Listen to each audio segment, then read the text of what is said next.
Alors bonjour à toutes et bonjour à tous. Nous voici aujourd'hui pour notre 18e chapitre sur Échangeons autour avec des coachs, des entraîneurs et des joueurs et tout autre acteur de la balle orange. Et aujourd'hui, nous sommes en compagnie de Florent, Lionel, Pierre, Christophe, Johan et Chantal. Voilà, donc je me présente Florent Serafini, gérant d'SF Connexion Sport, fraîchement nommé CTF de Creuse, et puis essentiellement sur la formation du jeune joueur, sélection départementale et ancien deuxième assistant de National 3. Mais aujourd'hui, on ne parle pas de moi, on va présenter nos invités. Christophe, je te laisse la parole pour te Ouais, bonjour, Christophe Denis, 47 ans. Voilà, après un parcours dans le milieu professionnel, au travers de ma fonction de responsable centre de formation, assistant coach, head coach aussi, et notamment du Paris-Levallois pendant quelques années. Je me suis tourné maintenant en tant que directeur sportif d'un tout petit club amateur en région parisienne et en charge donc de la formation des cadres et de la formation des jeunes joueurs. Voilà, voilà. Johan. Johan Rousseau, j'ai 38 ans, je suis arbitre international depuis 5 ans et ça fait 9 ans que j'arbitre en Jeep Elite. Et j'ai commencé l'arbitrage bien avant, j'ai commencé lorsque j'avais 13 ans, donc ça fait un petit moment. J'ai été aussi entraîneur au niveau régional, j'ai passé un BE1 et puis je jouais aussi au niveau régional. Voilà un petit peu mon parcours. Et à côté de ça, je suis professeur des écoles.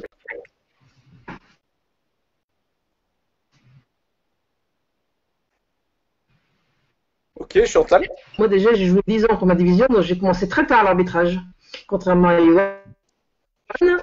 Donc j'ai joué 10 ans en première division et j'ai commencé l'arbitrage. J'ai arbitré 13 ans en première division et 10 ans au niveau international. Et donc maintenant, je suis en charge des arbitres de haut niveau à la fédération, en détachement de la ville de Mandelieu, puisque j'appartiens toujours, je suis dans la fonction publique, en détachement à la fédération. Et je suis également instructeur mondial pour faire de la formation au niveau de tous les arbitres au niveau du monde entier sur différents niveaux de formation.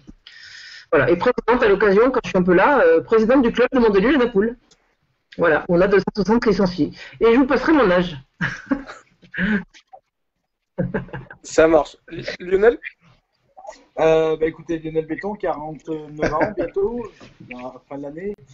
Ça fait plus de 30 ans que je suis arbitre de haut niveau, mais j'ai aussi commencé en tant que joueur. J'ai joué en National 3 à l'époque, ça s'appelait comme ça. J'ai commencé comme Johan très tôt. Et je suis aujourd'hui en même temps technico-commercial, donc je bosse dans une entreprise. Je suis dans le basket depuis très très longtemps. Bon, je suis un des plus vieux puisque j'ai fait une dizaine d'années en NM1, une quinzaine d'années en Pro A. Et je suis tranquillement, c'est pas toujours rapide, en train de finir ma carrière en Pro B en essayant de garder la même qualité qu'un arbitre qui y arrive. Super. Pierre. Alors, moi, j'ai 56 ans. Je suis en Italie aujourd'hui. Donc, le parcours, je suis passé un peu partout. Voilà, garçon, fille, à tous les niveaux, depuis très longtemps. Je suis comme Johan, j'ai commencé très tôt, entraîneur. J'avais 13 ans quand j'ai commencé. À 15 ans, j'ai entraîné les seniors. J'ai entraîné les pôles, j'ai à peu près tout fait. Et aujourd'hui, donc, je suis en Italie depuis 3 ans. Je suis l'étranger de l'équipe. Voilà. Je pourrais faire les comparaisons entre les coups de sifflet de nos amis français et les coups de sifflet de nos amis italiens. Le comportement de nos amis entraîneurs italiens et le comportement de... Et toi, Florent. Et moi Florent, c'est pas un exercice que j'affectionne particulièrement, mais bon, j'ai 39 ans, ancien international, 230 sélections, champion d'Europe avec l'équipe de France en 2013. Et voilà, après un parcours atypique, 8 ans en Jeep Elite, un peu plus de 8 ans, et parti en Espagne, m'exiler pendant 10 ans. Donc voilà, un parcours d'un joueur professionnel, quoi. Ok, super, merci beaucoup. De haut niveau. De haut niveau.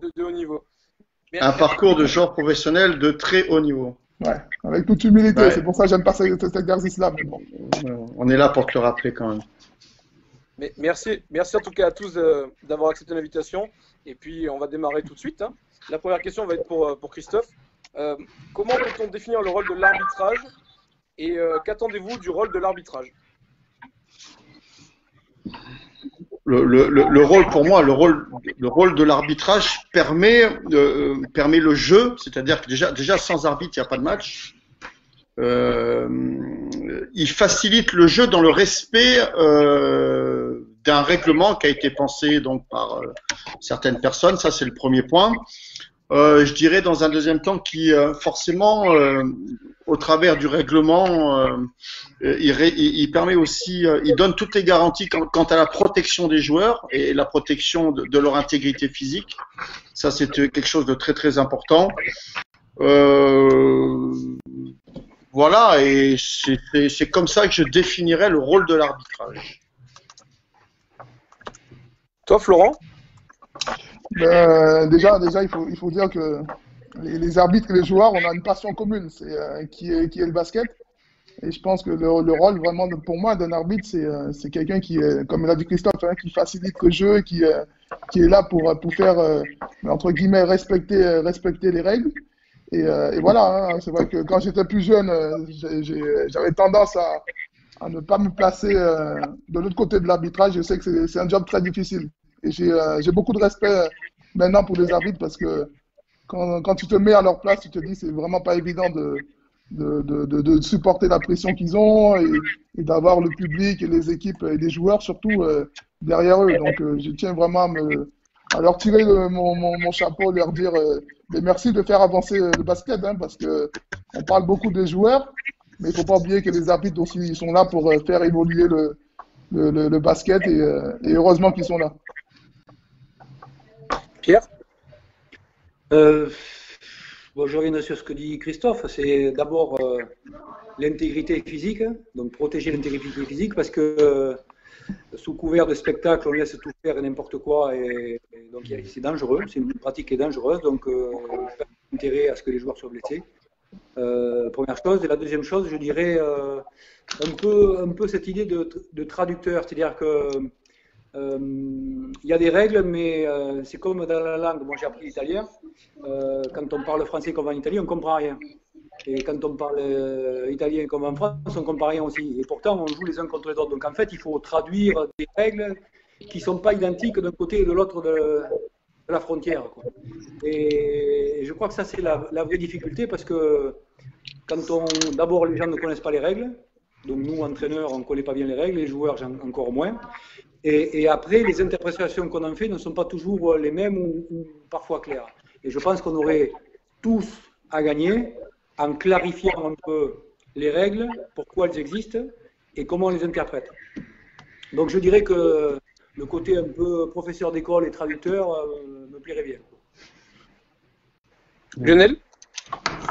Moi, je dirais que nous sommes des facilitateurs du spectacle, parce que Pierre a utilisé le mot spectacle, et je pense que les gens viennent voir un spectacle avant tout en regardant un match, en étant les garants des règles qui régissent ce spectacle. Mais facilitateur, c'est-à-dire que, ouais, voilà, protéger les joueurs, laisser le jeu se dérouler et garder une équité pour que les deux équipes aient les mêmes coups de sifflet, que ce soit des fautes ou que ce soit des sanctions, pour qu'il n'y ait pas de mauvais ressentis. Ok, nickel. Johan? Le rôle de l'arbitre, pour moi, c'est permettre aux joueurs de jouer tout en faisant respecter les règles avec justesse, en fait. Savoir, en fait, donner des conditions équitables à chaque équipe pour qu'elle puisse s'exprimer et qu'elle puisse jouer. Et on va dire que les mettre avec justesse, c'est être capable aussi de reconnaître ce qui se passe sur le terrain. Donc, quelque part, l'arbitre, il doit être expert du jeu, de façon à reconnaître ce qui se passe sur le terrain et à intervenir avec justesse, parce que c'est pas la même chose, on peut pas laisser les mêmes choses jouer, qu'on soit au niveau départemental ou qu'on soit au niveau Jeep Elite. Le défi physique n'est pas le même et les corps des joueurs ne sont pas les mêmes, peuvent pas encaisser les mêmes contacts. Donc en fonction du niveau, c'est s'adapter, permettre des choses et protéger, tout en protégeant, comme on l'a dit tout à l'heure, l'intégrité physique des joueurs. Ça, c'est très important. Et aussi, son rôle, c'est de contrôler la rencontre. C'est-à-dire que on doit jouer, mais dans un cadre avec du respect et envers chaque individu, envers chaque participant, mais aussi en respectant les règles. Très bien. Et toi, Chantal? Alors, juste pour compléter ce qui a été dit, moi je dirais effectivement faire respecter les règles, ça c'est un point essentiel. Mais il y a également le point de se faire respecter, dans le sens où on fait respecter des règles, mais il faut que les acteurs puissent adhérer aussi à ce que l'arbitre puisse imposer. L'importance pour moi, c'est aussi d'être cohérent. Ça a été dit là, d'arbitrer autant d'un côté que de l'autre forcément, mais une cohérence. Et je pense que la qualité de l'arbitrage passera par la lecture du jeu, donc la connaissance technique, donc je pense qu'on en reviendra après, de l'arbitre, pour arrêter le jeu le moins possible. Et quand le jeu doit être arrêté, il faut qu'il y ait vraiment une raison bien valable qui est en rapport avec la règle de ce qu'on vient de dire. Voilà, c'est pour compléter ce qui a été dit jusqu'à maintenant. Très bien.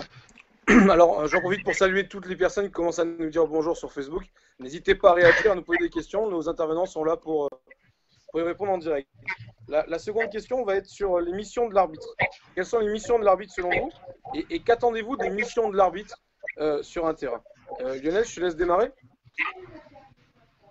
La mission de l'arbitre, c'est appliquer les règles. Comme disait Pierre tout à l'heure, tout le monde ne les connaît pas et notre sport est malheureusement un sport un peu compliqué par rapport aux règles. Donc, c'est de faire respecter ces règles pour que le jeu se déroule. C'est sa première mission à la base. Ok. Johan? Je dirais que la mission principale déjà, c'est d'aller arbitrer. Et aller arbitrer sur les matchs, ça demande de la préparation. Alors on a toujours un petit peu l'impression qu'on sort un petit peu comme ça de chez nous et puis qu'on arrive la fleur au bout du fusil.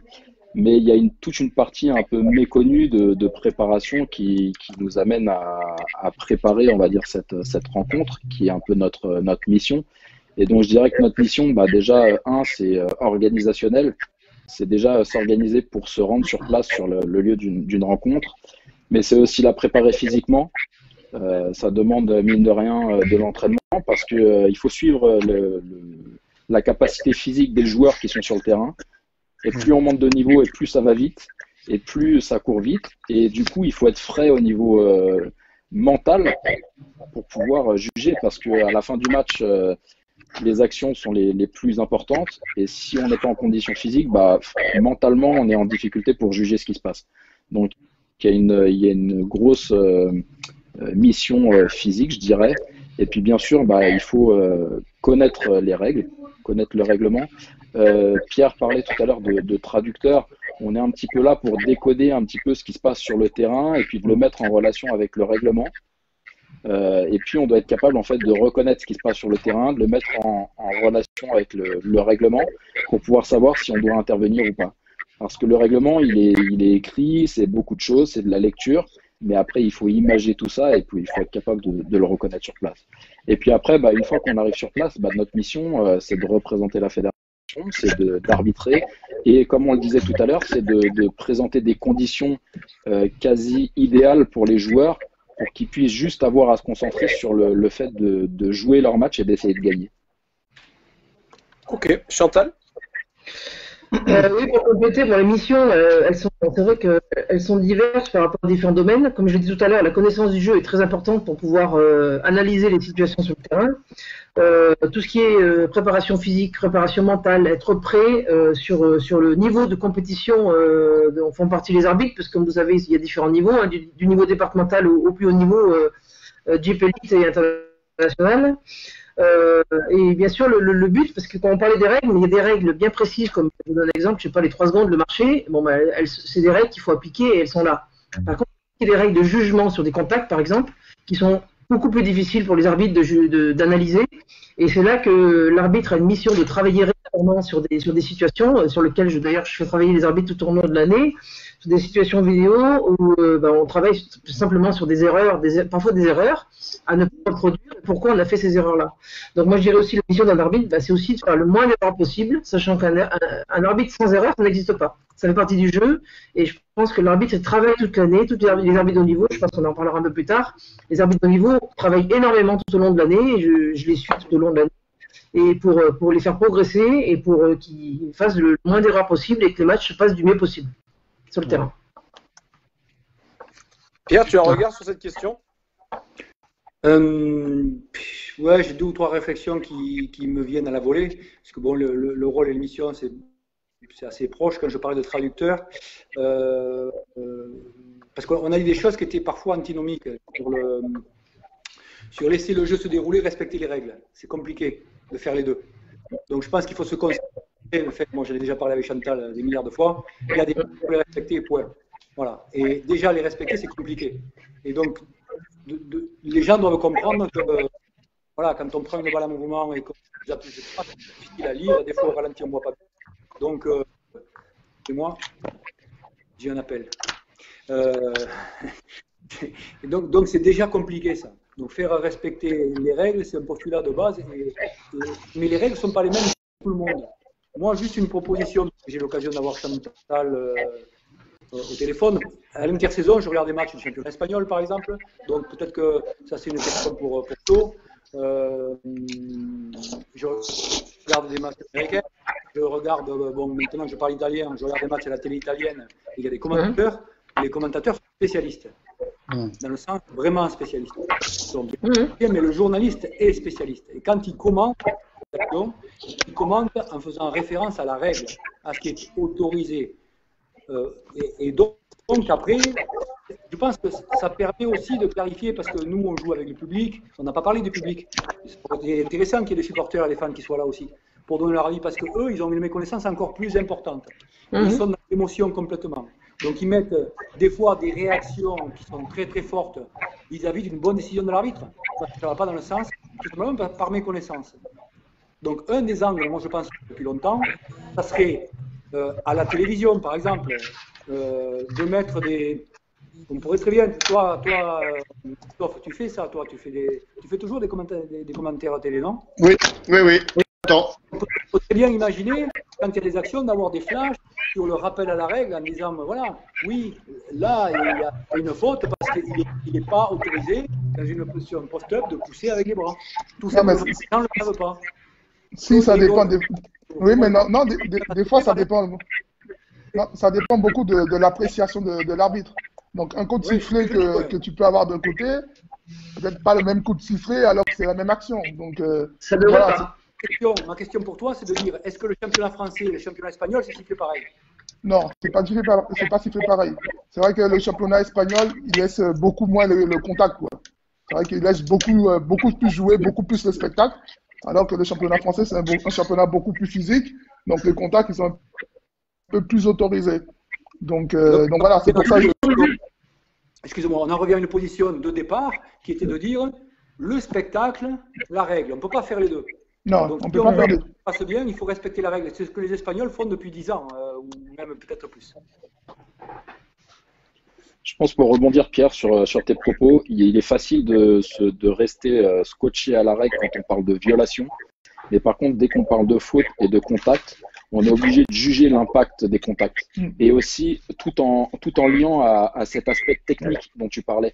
On parlait du championnat espagnol, mais il y a aussi une chose, c'est que le championnat espagnol, il est beaucoup plus technique. Les joueurs, enfin moi j'ai cette sensation-là, c'est qu'ils maîtrisent beaucoup plus les fondamentaux que les joueurs qui passent par notre championnat. C'est un sentiment personnel. Alors c'est pas peut-être pas généralisable. Je suis d'accord, mais c'est justement pour ça. C'est justement parce que ils ont mis beaucoup plus de rigueur sur le respect de la règle que ça a obligé les joueurs. Les joueurs français, ils ne sont pas plus abrutis que les joueurs espagnols. Si tu leur mets des contraintes au niveau des appuis, de la défense, etc. Flo, il est arrivé de l'an dernier, il était allé où? Tu es allé à Valence? Je ne sais plus où tu étais. À Malaga. Et un mois après, il a compris le code, parce qu'on lui a dit non, ça c'est pas possible, ça c'est pas autorisé, ça c'est pas comme ça. Moi, par exemple, les joueurs que j'ai, sur les marchés qui sont peu sifflés, la seule chose que je fais faire, techniquement avec mes joueurs, c'est le départ direct. Que les Américains, eux, tolèrent, parce que ça fait partie de leur règle. Pour eux, c'est une évidence, mais nous, les joueurs américains, les joueurs américaines, nous, quand elles font des départs à l'américaine, par ce qu'on appelle l'anciennement départ direct, et nous, c'est souvent sanctionné marché, alors que ce n'est pas marché. Et donc, on apprend une technique adaptée pour pouvoir jouer en France ou en Europe, parce que c'est sifflé, si tu veux. Donc, ils apprennent ça, ils peuvent apprendre autre chose. Plus on sera rigoureux, plus les joueurs seront techniques. Et je pense qu'on servira notre basket en étant plus rigoureux. Mais ça, c'est une position, Chantal en est témoin, que je défends depuis nuit des temps. C'est pas faute d'insister, notamment sur la règle du marché. Donc, Pierre, effectivement, les départs en dribble où il y a un marché au départ et une faute qui s'enchaîne, c'est forcément très très pénalisant et ça inverse carrément une décision par rapport à ce que peut faire l'arbitre. Donc on insiste quand même. Je pense que Johan et Lionel peuvent en témoigner sur ces problèmes de règles ou de marché, par exemple, qui donnent un avantage. Sur le pied de pivot, par exemple, où le joueur va démarrer son dribble en engageant son pied de pivot, alors que le défenseur s'est orienté justement par rapport à ce pied de pivot. Donc c'est tout l'avantage pour l'attaquant. Donc on demande vraiment aux arbitres de siffler ça de façon à ce qu'il n'y ait pas un avantage énorme. Le marché, c'est un exemple, c'est pour dire. C'est un exemple, il y en a d'autres. Hein. Plus l'arbitre est rigoureux, plus les joueurs auront besoin de progresser. Je ne pense pas que nous, on soit plus stupides que les autres. Et qu'on s'adapte aux contraintes auxquelles on est confronté. Si les contraintes restent dans un niveau bas. Et les entraîneurs aussi, parce que c'est les entraîneurs qui sont responsables. Quand tes joueurs font des marchés, mais qu'est-ce que tu fais? Tu fais des départs en dribble. Ouais, mais je pense que les arbitres doivent aussi s'adapter, justement en parlant du marché, avec le style de jeu aussi. Donc si tu es trop carré alors que tu as des joueurs qui vont comme des avions, c'est pas possible. Donc Florent, tu ne voudrais pas que l'arbitre respecte la règle parfois?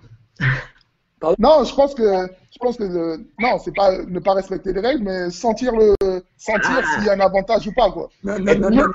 Florent, moi, tant que des arbitres, je peux pas dire à l'arbitre, si tu sens qu'il faut le siffler, tu le siffles, sinon, on ne peut pas le siffler. Non, mais oui, mais c'est une règle. Donc tu vas pas me dire que tu siffles tous les marchés, c'est pas possible. Tu siffles pas tous les marchés. Il y a des marchés que tu siffles pas, ça c'est sûr. Alors, comme je t'ai dit, on vient de mettre le doigt sur le cœur du sujet. Pardon, Chantal, je t'ai coupé. Vas-y. On vient mettre le doigt sur le cœur du sujet par rapport à cette question des missions de l'arbitre. Dans la foulée justement du rôle de l'arbitrage, c'est sur la prise de décision. En fait, quand je vous entends parler, moi je m'aperçois qu'on a tous un point commun, que ce soit les 3 arbitres ou les 2 arbitres, les 2 entraîneurs et leur staff et les joueurs, c'est sur la prise de décision. On a ce point commun-là de la prise de décision. Et on demande à un joueur de prendre les bonnes décisions. On demande à un coach de prendre les bonnes décisions pour gagner un match, etc. Et c'est sur cette prise de décision, en fait, que le débat doit tourner aujourd'hui, à mon avis. Moi, je pense, par rapport à ces fameuses missions, même si tout ce qui a été dit est à prendre en compte, évidemment, et je pense que Johan a été très, très précis sur les missions de l'arbitre, moi, je pense que les décisions ne doivent pas tuer le jeu. Je dis pas tuer le match, tuer le jeu. Et tu vois, je rebondis sur ce que tu viens de dire, Chantal. Il y a effectivement des violations ou des fautes qui donnent un avantage. Et je pense que là, une des missions de l'arbitre, justement, c'est de prendre la bonne décision pour que ni l'attaquant ni le défenseur, de manière illégale, prend l'avantage. C'est ça, c'est pour ça que je vous dis, il ne doit pas tuer le jeu. C'est comme la règle des 3 secondes. Si on doit siffler tous les 3 secondes en match, on s'en sort plus, quoi. Il est clairement dit que dans le règlement que l'arbitre doit juger, entre guillemets, de son taux d'intervention. Donc on doit être capable de reconnaître ce qui est bon pour le jeu. Et tu parlais de quelque chose d'avantage, désavantage. Est-ce que l'avantage a été pris par l'attaquant ou le défenseur de façon légale? Et s'il y a une illégalité qui interfère là-dessus, là, l'arbitre, il se doit d'intervenir. Mais on parlait tout à l'heure du marché. Quel est entre guillemets l'intérêt sur une remise en jeu en zone arrière où il n'y a pas de pression défensive de siffler un marché parce que le joueur il fait 1 ou 2 pas où il va lâcher la balle peut-être une demi-seconde trop tard alors que toute la défense est repliée sur demi-terrain et qu'il n'y a pas de défense. Voilà, il y a tous ces éléments en fait à prendre en compte et je pense qu'il y a ce facteur d'avantage, désavantage et de légalité et d'illégalité à prendre en compte, je pense. Juste pour ajouter une chose, excusez-moi, moi je ne suis pas d'accord sur cette notion d'avantage. Je ne pense pas que ça aide les arbitres à évaluer l'avantage ou pas. Donc on est d'accord quand c'est un jeu, on est d'accord. Mais je pense que c'est déjà suffisamment compliqué la prise de décision pour l'arbitre, pour le joueur, pour l'entraîneur, que si on doit réfléchir davantage, ça noie plus, ça crée plus de distorsion que ça aide. Ça, c'est ma position personnelle. Hein. Je sais que je suis pas comment dire, suivi par beaucoup de monde. Mais bon, la deuxième chose que je voulais dire sur l'émission, c'est que pour moi, il faut siffler la règle et essayer de se rapprocher à la règle parce que c'est le plus simple, quelque chose d'établi. Mais la deuxième mission, c'est de faire accepter la décision, parce qu'on n'en a pas parlé. Et c'est la partie psychologique et communication avec les intervenants. Il ne suffit pas de prendre des décisions, parce qu'elles peuvent être très justes et vous pouvez avoir tout le monde contre vous, et après, il faut pouvoir l'expliquer. Et ça, c'est peut-être encore plus important. Tout à fait. Par contre, la partie avantage-désavantage, il faut savoir que c'est clairement écrit dans le règlement.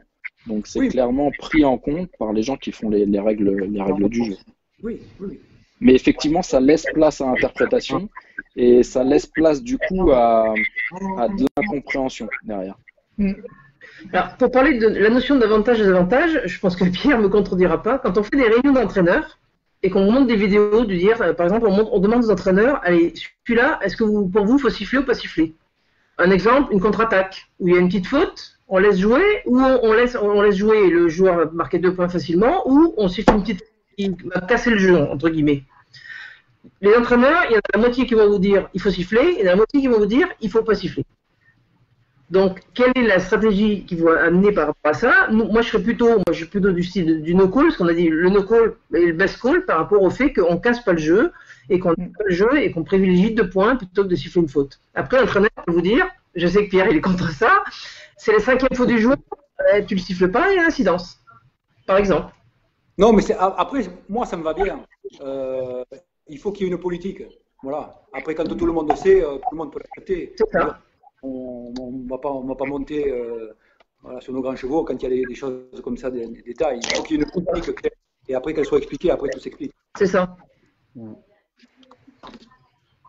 Donc nous sommes en plein dans l'émission et maintenant les constats également sur les problématiques d'arbitrage. Quels seraient, Florent, pour toi, les principaux constats que tu fais des problématiques d'arbitrage?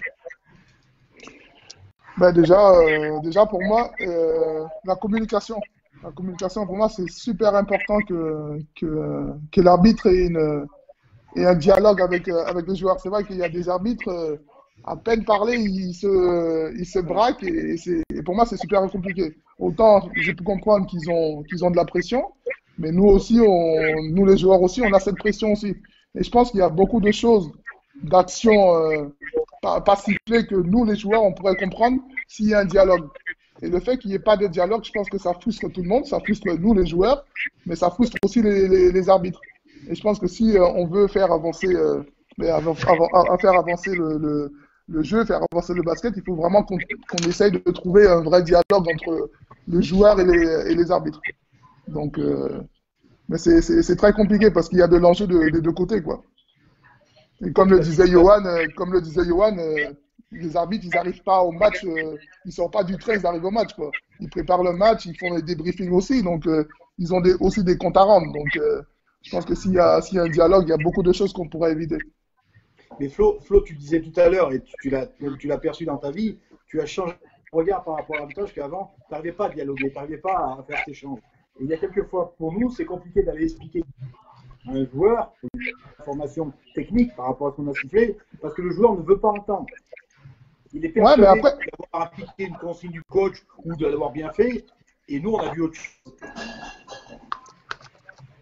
Et là, le joueur ne veut pas entendre. Et donc, c'est compliqué. On irait dialoguer, mais ça prendrait des temps phénoménaux pour pouvoir donner une petite information. Et si je ne suis pas prêt à l'entendre, on peut réussir à arriver avec les coachs qui sont sur le terrain, de la pression comme nous, et ils sont sur un truc et ils disent non, mais là, il n'y a pas. Et quand on revoit l'action à plat, au calme, on arrive à se dire tiens, finalement. Donc, la discussion, quelquefois, on y est. Mais en fonction du joueur, comment il va réagir, on va y aller ou on ne va pas y aller. Ouais. Donc justement, par rapport à cette communication, comment toi tu communiques, toi, Lionel, quand tu as affaire aux joueurs et aux coachs? Alors, il y a une chose qui pour moi est flagrante, c'est que, je vous l'ai dit tout à l'heure, je suis un des plus anciens arbitres de la division, et donc je connais tous les gens, enfin les gens qui sont là, je les connais. Quand je vais discuter avec les joueurs, naturellement les joueurs, parce qu'ils te connaissent, ils t'ont déjà vu, l'expérience, ils vont t'écouter. Avant de vouloir donner une information, imposer une décision ou un point de vue. Ils vont d'abord m'écouter et on va échanger. Et ça, c'est vrai que c'est l'expérience du terrain, c'est le nombre de matchs que tu as pu faire qui va te permettre de pérennité. C'est du body language aussi, où les coachs vont être à même de se dire attends, je vais me calmer, je vais écouter ce qu'il va me dire et après on va échanger. Je vais peut-être pas être d'accord avec lui, mais on ressent des fois des attitudes qui se détendent. On n'a pas une réaction pareille avec un coach chief, un arbitre international comme Johan et un jeune qui arrive dans la division. C'est certain. Pour toi, Pierre, quels sont les constats que tu ferais des problématiques d'arbitrage? Donc, on a la communication du côté de chez Florent, et toi, qu'est-ce que tu en penses? Non, mais moi je reviens bien sur la communication parce que communiquer, c'est pas bavarder, c'est pas discuter. Hein. Communiquer, c'est pas communiquer aussi. La communication, c'est tu expliques que tu te tais, puis c'est tout. Il y a des décisions, il y a des règles, il faut les faire respecter. Je peux t'expliquer pourquoi j'ai sifflé, ben, j'ai vu ça, point. Ou alors la règle. Non, c'est pas si facile que ça, quoi. C'est pas si facile. Tu peux pas dire à un joueur, j'ai vu ça, c'est point. C'est pas. Si, tu moi, peux c'est le pas faire. la police, quoi. Je pense que. Bien sûr que si, tu peux le faire. Bien sûr que si, tu peux le faire. Toi, tu avais l'habitude de. Toi, tu es un malin. Tu as passé ta carrière à venir parler à joueurs. Non, je pense. Non, je pense que le dialogue, il est super important. Il faut qu'il y ait un échange. Si déjà tu mets une barrière entre. Ils sont 20 joueurs, ils vont pas parler avec les 20 joueurs. Comment? Ils vont pas parler avec les 20 joueurs. Parce que oui, mais c'est pas les. Ouais, mais c'est pas. Ouais, mais les 20 joueurs, ils vont pas venir à chaque fois voir l'arbitre. Non. Il y a, sur une action. Il y a des équipes spécialisées. En tout cas, pour moi, je suis pour le dialogue et pas mettre une barrière et dire ce sont les règles, ce sont les règles. Peut-être ton collègue il siffle différemment que toi. Donc j'aimerais savoir pourquoi ton collègue il n'a pas sifflé ça et toi tu siffles exactement la même action que la précédente. Je pense que la difficulté pour les joueurs, c'est d'accepter que l'arbitre se trompe. Voilà, qu'il puisse se tromper. Ça aussi. Il n'accepte jamais qu'il a fait une erreur. Oui. Ouais. Il a fait une faute, il ne dit pas qu'il a fait une faute. Ouais, pour nous, ça peut arriver. Ça arrive très souvent. Hein? Non, je dis ça arrive très souvent. C'est vrai que autant c'est difficile pour l'arbitre, mais les joueurs aussi, il faut qu'on fasse l'effort aussi d'accepter qu'on fasse des erreurs. Et je te dis, c'est aussi le rôle de l'entraîneur d'expliquer aux joueurs, bon, tais-toi, écoute, regarde, après tu fais vidéo, tu expliques pourquoi et comment. Mais communiquer, parfois, c'est ne pas communiquer. Communiquer, c'est pas toujours avec la parole, c'est avec des attitudes qui soient bienveillantes ou qui soient pas. Ça, c'est un travail qu'ils doivent faire eux, et c'est leur sensation. Et évidemment, quand ils sont plus jeunes, ils sont plus intimidés, ils sont plus cassants parce que ça les protège. Ils ont l'impression que ça les protège, et en fait, ça les protège pas du tout. Parce que le joueur qui, lui, a subi, une injustice, une frustration ou une injustice, il a des sentiments. Parfois, il a que le sentiment. Ouais, le sentiment, ouais. Voilà, et tu peux lui expliquer, mais tu peux pas non plus passer ta vie à lui expliquer. Mais bon, ça, c'est la partie sûrement la plus difficile de leur métier. Alors, pour info, par rapport à ça, la LNB nous a demandé il y a environ 2 ans de minimiser un maximum les communications, enfin les longues discussions entre les joueurs et les coachs. Notamment les joueurs, parce que souvent, sur les matchs télé, notamment, on voyait l'arbitre toujours qui parlait sans arrêt avec les joueurs. Donc on a demandé, moi je demande aux arbitres aujourd'hui de parler quasiment pas avec les joueurs, sauf qu'il y a peut-être un intervalle ou à la mi-temps ou choses comme ça. Pendant le jeu, on demande à pas parler, alors expliquer brièvement en 3 mots, pourquoi pas, mais on demande vraiment à minimiser cette discussion. Et avec les coachs également, alors il ne faut pas fuir non plus le coach, je ne demande pas à l'arbitre de fuir le coach, mais d'écouter le coach brièvement, de lui répondre brièvement et on reprend le jeu. Reprendre le jeu le plus vite possible. On ne peut pas perdre de temps à des discussions. Après, comme l'a dit Pierre, la communication, elle peut se faire par un regard, par un geste, ou en disant au coach calme-toi, ou des choses très simples. Mais il faut vraiment que le discours, les communications soient très courtes. Très courtes. Ouais. Pas qu'un nez, mais il faut qu'elles soient très courtes. Moi, un arbitre, il siffle un truc, je lui fais une remarque, il me dit ok, j'ai entendu, ça me va. Hein. Oui. Après, peut-être qu'il faut aller voir dans d'autres sports, notamment le rugby où c'est vraiment, tu vois que l'arbitre, c'est lui qui gère, quoi. Les joueurs, ils bronchent pas, quoi.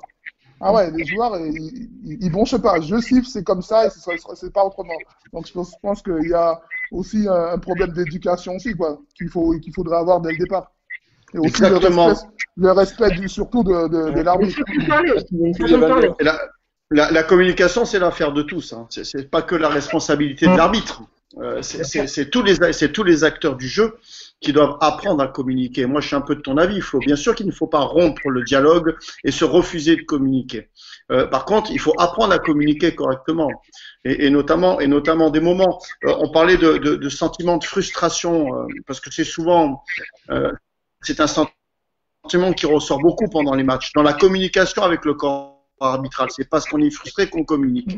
On va très rarement communiquer quand tout va bien, quand on est content du coup de sifflet. Ah ouais, merci pour le coup de sifflet, c'était un bon coup de sifflet. C'est pas comme ça que ça se passe. Mais je pense que justement, quand ce sentiment-là arrive en surface, je pense qu'il y a des moments. Il y a des moments pour communiquer et des problématiques de l'arbitrage, Florian.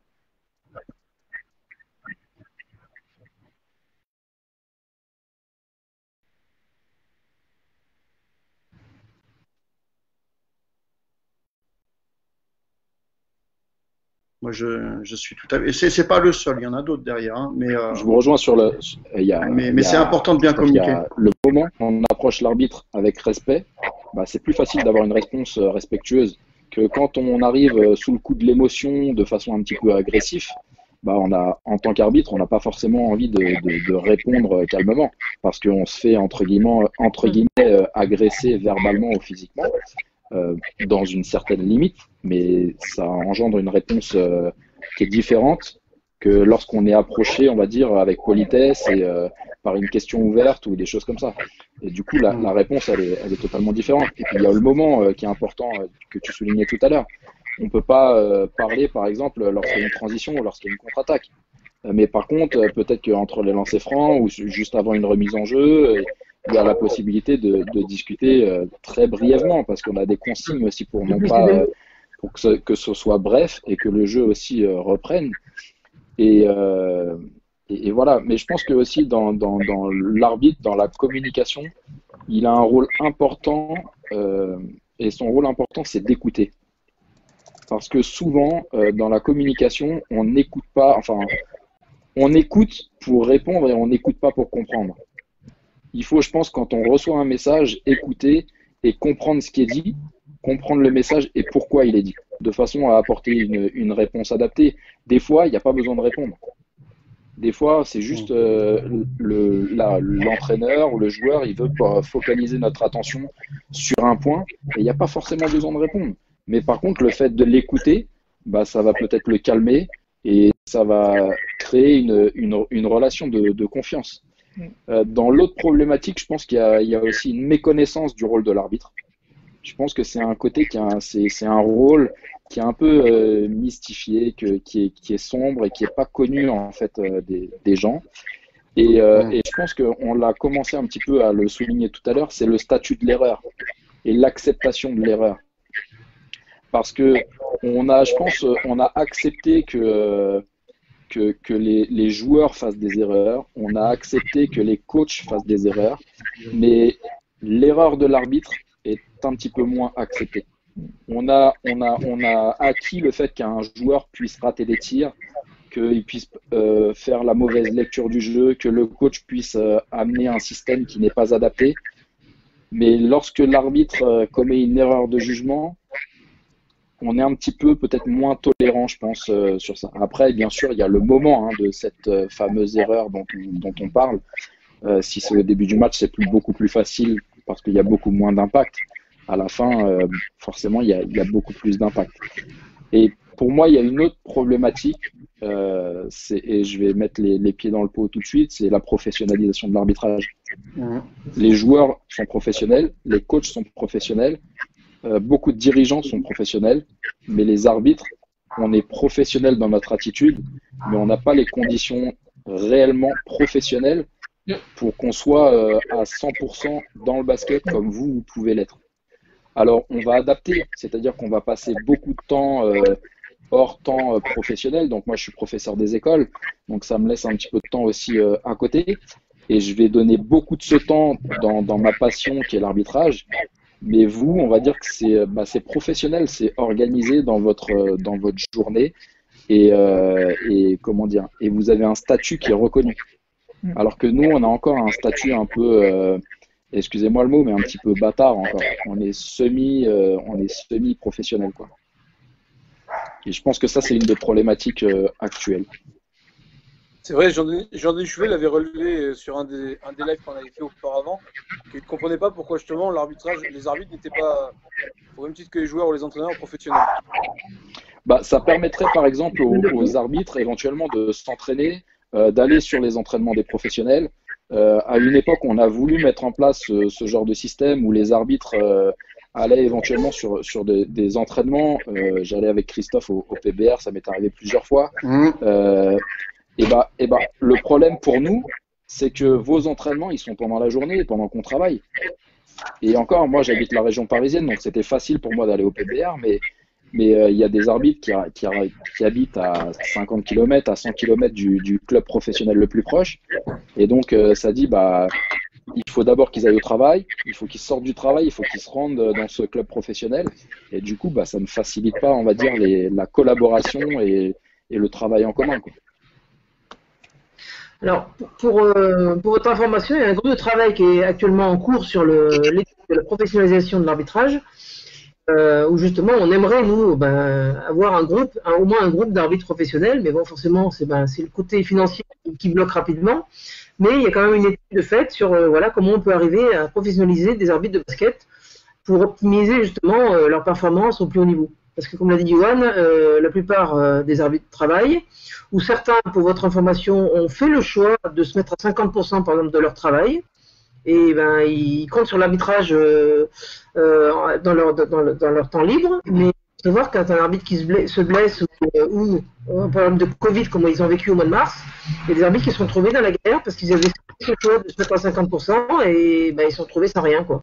Donc, ils ont la sécurité d'un joueur ou d'un entraîneur professionnel qui a un contrat, alors que l'arbitre n'a rien du tout, il fait des choix, mais qui peuvent être à leur préjudice, il leur porte préjudice à un moment donné, quoi. Donc ça, faut le savoir aussi. C'est difficile. Merci de ces précisions. On va faire un petit point internaute, puisqu'on a pas mal de réactions. Tout d'abord, Hervé Chabert qui te passe le bonjour, Chantal, et qui dit très bon choix d'intervenant. Qui ? Hervé Chabert. Chabert, d'accord. Oui. Je te passe le bonjour. Christophe, tu as vu que Canal+ te passait le bonjour également ? J'ai vu. Voilà, on a Zacharia qui te remercie, Johan, de ta prise de parole.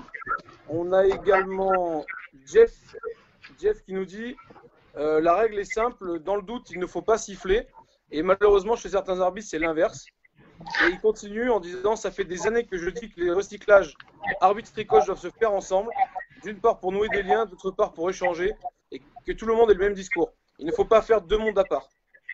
Quelqu'un veut réagir par rapport à cette remarque ? Ce que la Ligue Île-de-France a commencé à faire depuis l'année dernière déjà, le recyclage des coachs pré-national et il me semble NM3, NM2, je suis pas sûr de moi sur la NM2 là, on fait des stages de recyclage coach et arbitre sur le même week-end, ensemble. Mais c'est très très enrichissant, très intéressant. Déjà on apprend à se connaître. Pardon, sur le haut niveau, on l'a fait une fois. C'était à Toulouse et même que Pierre était intervenu sur le jugement sur les écrans, je crois, si je me rappelle bien. Ouais, j'étais là, je me rappelle. Il faut savoir que chaque début de saison, on demande à un coach de venir, voire deux coachs, à venir sur nos stages de début de saison avec les arbitres de haut niveau. Et à Toulouse, on avait fait tous les coachs de Pro B et de Pro A à ce moment-là, pour échanger avec les arbitres, où il y avait donc d'interventions avec les entraîneurs sur le terrain, des échanges, et malheureusement ça avait été très court, un jour ou un jour et demi, je ne me rappelle plus, mais c'est clairement une chose qu'on demande avec la LNB, mais le problème c'est qu'il y a souvent, le début de saison est compliqué pour les coachs pour la préparation avec les tournois, les matchs et autres, et c'est compliqué pour avoir l'acceptation de tous les coachs sur un même week-end comme ça avait été fait à Toulouse. Ouais. Mais clairement, on le demande et on souhaiterait vraiment échanger avec les coachs tous les ans. On ne peut pas se plaindre qu'il y ait des problèmes et quand on a la possibilité de régler les problèmes, ne pas être présent. Donc ça c'est pas possible. C'est-à-dire que comme tu es professionnel, donc on est payé toute l'année, ça veut dire qu'on doit pouvoir trouver du temps pour faire un travail en commun et et éclairer les choses. C'est ça. Moi, je pense que les coachs peuvent libérer une journée. Je l'avais oublié ça. Mais ça va dans ce sens-là, quoi. La fédération italienne a essayé de faire ça cette année. Ça n'a pas été très concluant parce que c'était pas bien. Le projet n'était pas clair, quoi. Il faut des arguments, il faut savoir où on doit aller. Toi, tu sais ce qui vous pose problème comme coup de sifflet, etc. On peut très bien, chaque année, prendre 3 thèmes et débattre, passer un jour ou deux. Je veux dire, sincèrement, il faut arrêter parce qu'on veut tout et son contraire, quoi. C'est pas acceptable. Mais ce qui est intéressant sur le début de saison, c'est par exemple, s'il y a de nouvelles règles ou les consignes données aux arbitres. À Toulouse, je me rappelle, donc les consignes avaient été données à tout le monde, aux arbitres et aux entraîneurs. Donc, le message était passé. Bien ou pas, dans tous les cas, c'était passé. Chaque fois qu'il y a des nouvelles règles, on commence la saison et on a les interprétations a posteriori. C'est quand même incroyable, quoi. Alors non. Ou dans les interprétations, je parle d'expérience du passé. D'accord. Je parle aujourd'hui en Italie. Mais aujourd'hui, l'image que je donne, c'est que tu roules, tu prends ta voiture, sur toi, tu roules, et on a oublié de te prévenir pour rouler de l'autre côté. On roule à droite. Alors, il faut savoir que depuis 2 ans, excuse-moi Pierre, depuis 2 ans, je prépare un document de consignes avec des nouvelles règles, des nouvelles consignes de la saison. Il y a un arbitre par club qui se place pour aller donner les consignes à tous les entraîneurs, les joueurs de chaque club de haut niveau, que ce soit ou en Pro B. Donc l'arbitre, bien sûr, au niveau géographique, on identifie un arbitre par club, et l'arbitre présente ce document avec les nouvelles règles, les nouvelles consignes à tout le monde, tous les gens du club que les clubs souhaitent. Donc ça, c'est important de pouvoir passer ce message à tout le monde, et c'est fait depuis 2 ans. Je pense que Johan et Lionel, vous avez eu l'occasion de le faire. Et je pense que ça s'apprécie, et le club a le choix de faire venir un dirigeant, des joueurs, les coachs, qui veulent, de façon à répercuter ça. Ça fait 2 ans qu'on le fait. Vous avez attendu que je m'en aille en Italie pour faire ça, c'est ça? Oui. Surtout, ils veulent que tu reviennes, surtout. Mais c'est le début du dialogue. Qu'on travaille ensemble. Mais justement, tu parles de dialogue, mais pour dialoguer, il faut qu'on parle la même langue. Et j'ai l'impression que vous parlez le langage un petit peu plus technique, et nous, on parle plus de langage réglementaire. Et le problème, c'est qu'il faudrait qu'on parle basket, un peu la même chose, et qu'il y ait un mix des deux, et que les deux se rejoignent pour qu'on puisse parler de la même façon et qu'on puisse s'entendre. Parce que j'ai l'impression que des fois, vous êtes très porté sur le côté technique, vous parlez votre langage technique, et nous, derrière, on va apporter notre langage arbitre, règlement, et du coup, il faut qu'on travaille en amont un petit peu pour qu'on puisse se comprendre quand on va dialoguer, parce que si moi je parle une langue que vous comprenez pas et que vous me parlez dans une langue que moi je vais pas comprendre, derrière, pour dialoguer, c'est compliqué. C'est le point des problèmes, hein. Mais pour vous dire que ce qui est fait en début de saison est intéressant, parce que moi je l'ai fait plusieurs fois, c'est intéressant. Le coach avait demandé à ce que j'intervienne après l'entraînement. Et donc, je leur ai présenté les situations et on a échangé, mais j'étais sur le terrain. Et tout de suite, les joueurs ont dit, mais tu peux venir nous montrer sur le terrain ce que tu nous expliques, parce que concrètement, je ne comprends pas ce que tu nous dis. Et effectivement, on s'aperçoit que le langage, quand il n'est pas pratiqué par les deux parties en même temps, il peut être mal compris. Alors que là, ce qui était montré à la vidéo, on l'a mis sur le terrain. C'était au départ où on mettait les mains dans le dos. Et ils ne comprenaient pas qu'on ne pouvait pas les mettre. Et non, on t'a toujours défendu comme ça, je l'entends, mais la règle aujourd'hui s'est imposée à ça. Et donc, ça a été mis en situation. Et on voit que cet échange, lorsqu'on est sur un terrain, que ce soit les coachs et les arbitres, les discours commencent à s'entendre, à s'impliquer pour aller vers quelque chose de commun. Alors j'en profite, on a Chantal qui a disparu, ne vous en faites pas, elle va revenir, c'est son téléphone qui a dû avoir un petit souci. Et on a quelques réactions également de Jeff qui dit qu'il faudrait que ce soit le cas dans toutes les ligues par rapport à ce que tu disais, Christophe, sur la Ligue Île-de-France. Désolé, et puis, Jeff est également totalement d'accord avec toi, Pierre, sur ce que tu as dit auparavant. Et on a Sylvie qui nous dit « Bonjour à tous. En Vendée, on a commencé à faire des colloques avec arbitres et coachs au niveau départemental. C'est un début. » Ouais, ils ont un bon président au comité départemental qui vient d'arriver et qui effectivement met en place de bonnes choses.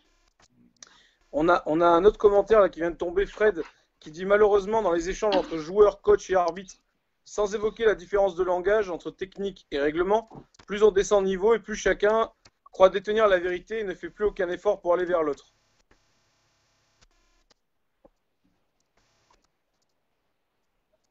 Oui. Ah, ça y Oui, est, il est là, parce c'est que bon. je me suis mis sur le téléphone parce que sur mon ordi, j'ai eu un souci. Ah, c'est bon là, pardon. Bon là? Nickel. Mais moi, je voudrais rebondir parce qu'on en est toujours sur cette fameuse question des constats liés Totalement. aux problématiques d'arbitrage. Mais moi, je suis d'accord avec nous, Johan. Au-delà de la communication, je pense qu'il y a aussi un petit problème d'expertise et de connaissance. Et là, je vais mettre ma casquette de coach. Il y a quand même quelques coachs, je dirais pas beaucoup, mais un certain nombre qui ne connaissent pas le règlement déjà. Donc, pour parler la même langue, il faut aussi s'intéresser Ouais. aux responsabilités à partir du moment déjà où on ne connaît pas le règlement. Et le règlement, il évolue assez régulièrement au fil des saisons. Donc je pense que c'est une des responsabilités aussi des entraîneurs que de se tenir au courant et de maîtriser cet aspect-là aussi du jeu. Et ces stages en commun coach-entraîneur sont, à mon avis, une bonne chose. C'est un bon point là pour faire avancer les choses dans le bon sens. Après, il n'y a pas que. Il y a une idée qui est Non, développée. non, je disais Vas-y, qu'il Flo. n'y a pas que coach-entraîneur. Je pense que les joueurs sont les premiers aussi concernés parce que les règles sont pour les joueurs. Je me rappelle que très souvent en Espagne, les arbitres venaient justement passer une journée en club pour expliquer les nouvelles règles et pendant les entraînements, intervenir pendant les entraînements. Et je pense que c'est vraiment la chose à faire et pas venir et nous, sous le terrain, ah merde, il y a ça qui a changé, mais nous, on ne le savait pas, ça. Donc voilà. Florent, Mais est-ce que toi, Flo, est-ce que toi, par exemple, quand tu étais jeune espoir du côté de l'Élan Béarnais, est-ce que ça t'arrivait régulièrement dans ta formation de jeunes joueurs, est-ce que ça t'arrivait régulièrement quand même de prendre le sifflet et d'arbitrer pendant les entraînements? Non, je pense que c'est venu au fur et à mesure. C'est vrai que quand j'étais un peu plus jeune, j'étais un peu fougueux, mais c'est ce qui est normal, un peu insouciant aussi. Mais je pense qu'au au fur et à mesure des années, j'ai beaucoup plus respecté le job des arbitres parce que c'est pas un job encore une fois facile et ils ont autant de pression que nous. Et c'est vrai que quand tu te mets à leur place, tu te dis ouais, effectivement, si je me fais encore une fois, c'est pour ça que je parlais de communication. Si je me fais agresser comme ça par un joueur, c'est normal aussi que tu mettes des barrières. Donc donc voilà. Après, quand tu es jeune, forcément, tu penses pas trop à ça. Mais le fait d'avoir ce dialogue-là, un peu comme disait Johan, hein, le début du dialogue va donner le chemin de la décision. Et je pense que si un joueur aborde un arbitre avec respect, je pense que même si il a tort, il va beaucoup plus accepter son erreur que si il vient et que l'arbitre, lui, il se braque et c'est beaucoup plus difficile d'accepter son erreur quand tu vois qu'il n'y a pas de dialogue. Mais il faut se mettre en situation. Christophe, tu Oui, posais une vas-y, question. Johan. Tu posais une question intéressante à Flo, tu vois. Tu lui dis combien de fois tu as pris le sifflet à l'entraînement. Mais je pense il me semble, si je dis pas de bêtises, que le rugby fait ça, c'est-à-dire que chaque licencié qui est engagé en compétition doit arbitrer dans l'année.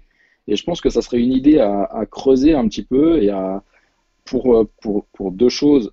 Déjà, répondre à un besoin de connaissance des règles, de par les joueurs, de par les entraîneurs. Mais il y a aussi le fait qu'on est cruellement en manque d'arbitres. Alors pas sur le haut niveau, parce que forcément tout le monde veut aller vers le haut niveau, mais il faut savoir qu'il y a beaucoup de championnats départementaux, régionaux, où il manque du monde.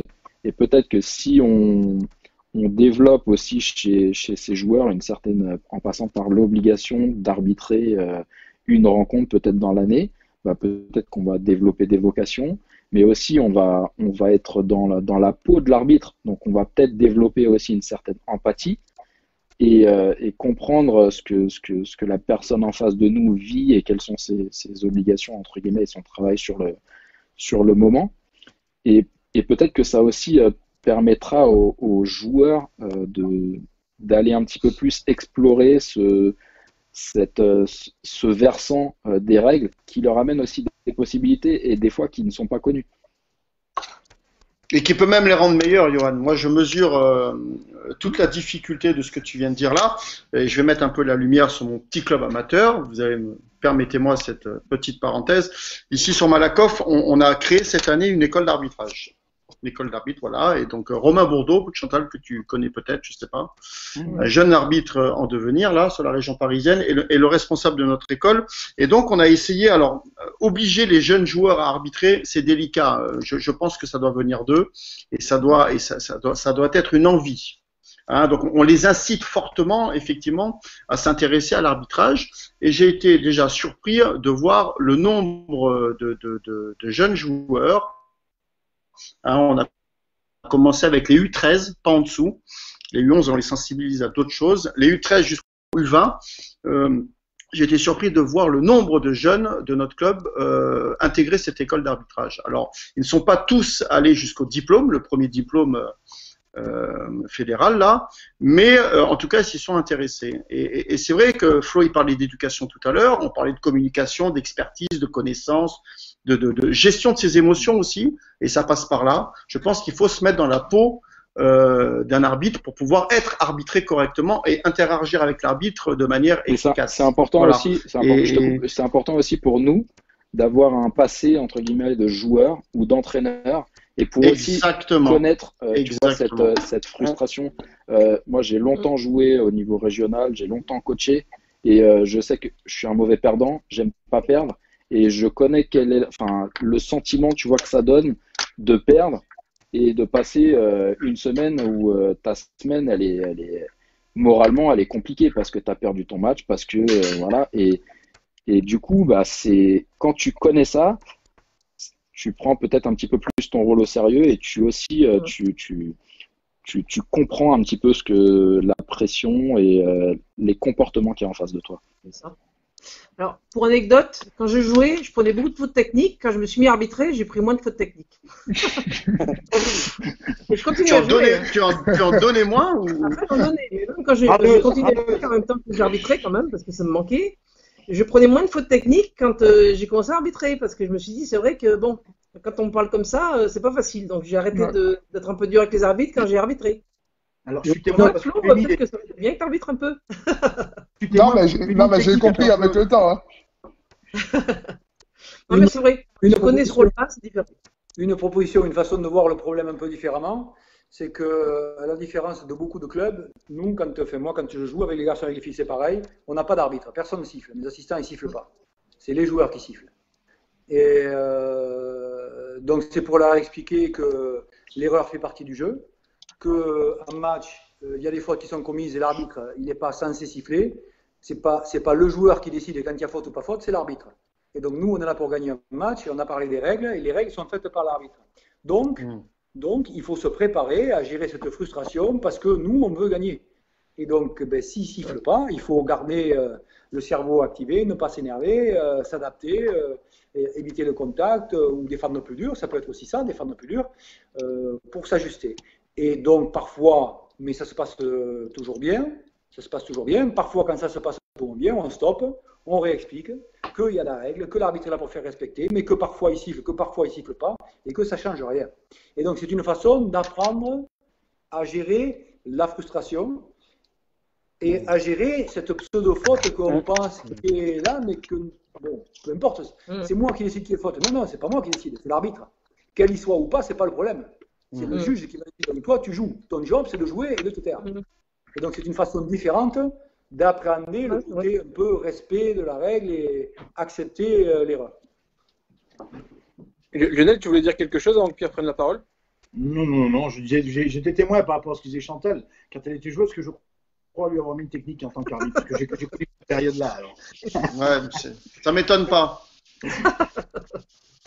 C'est vrai. J'aurais tant aimé. Je vais imiter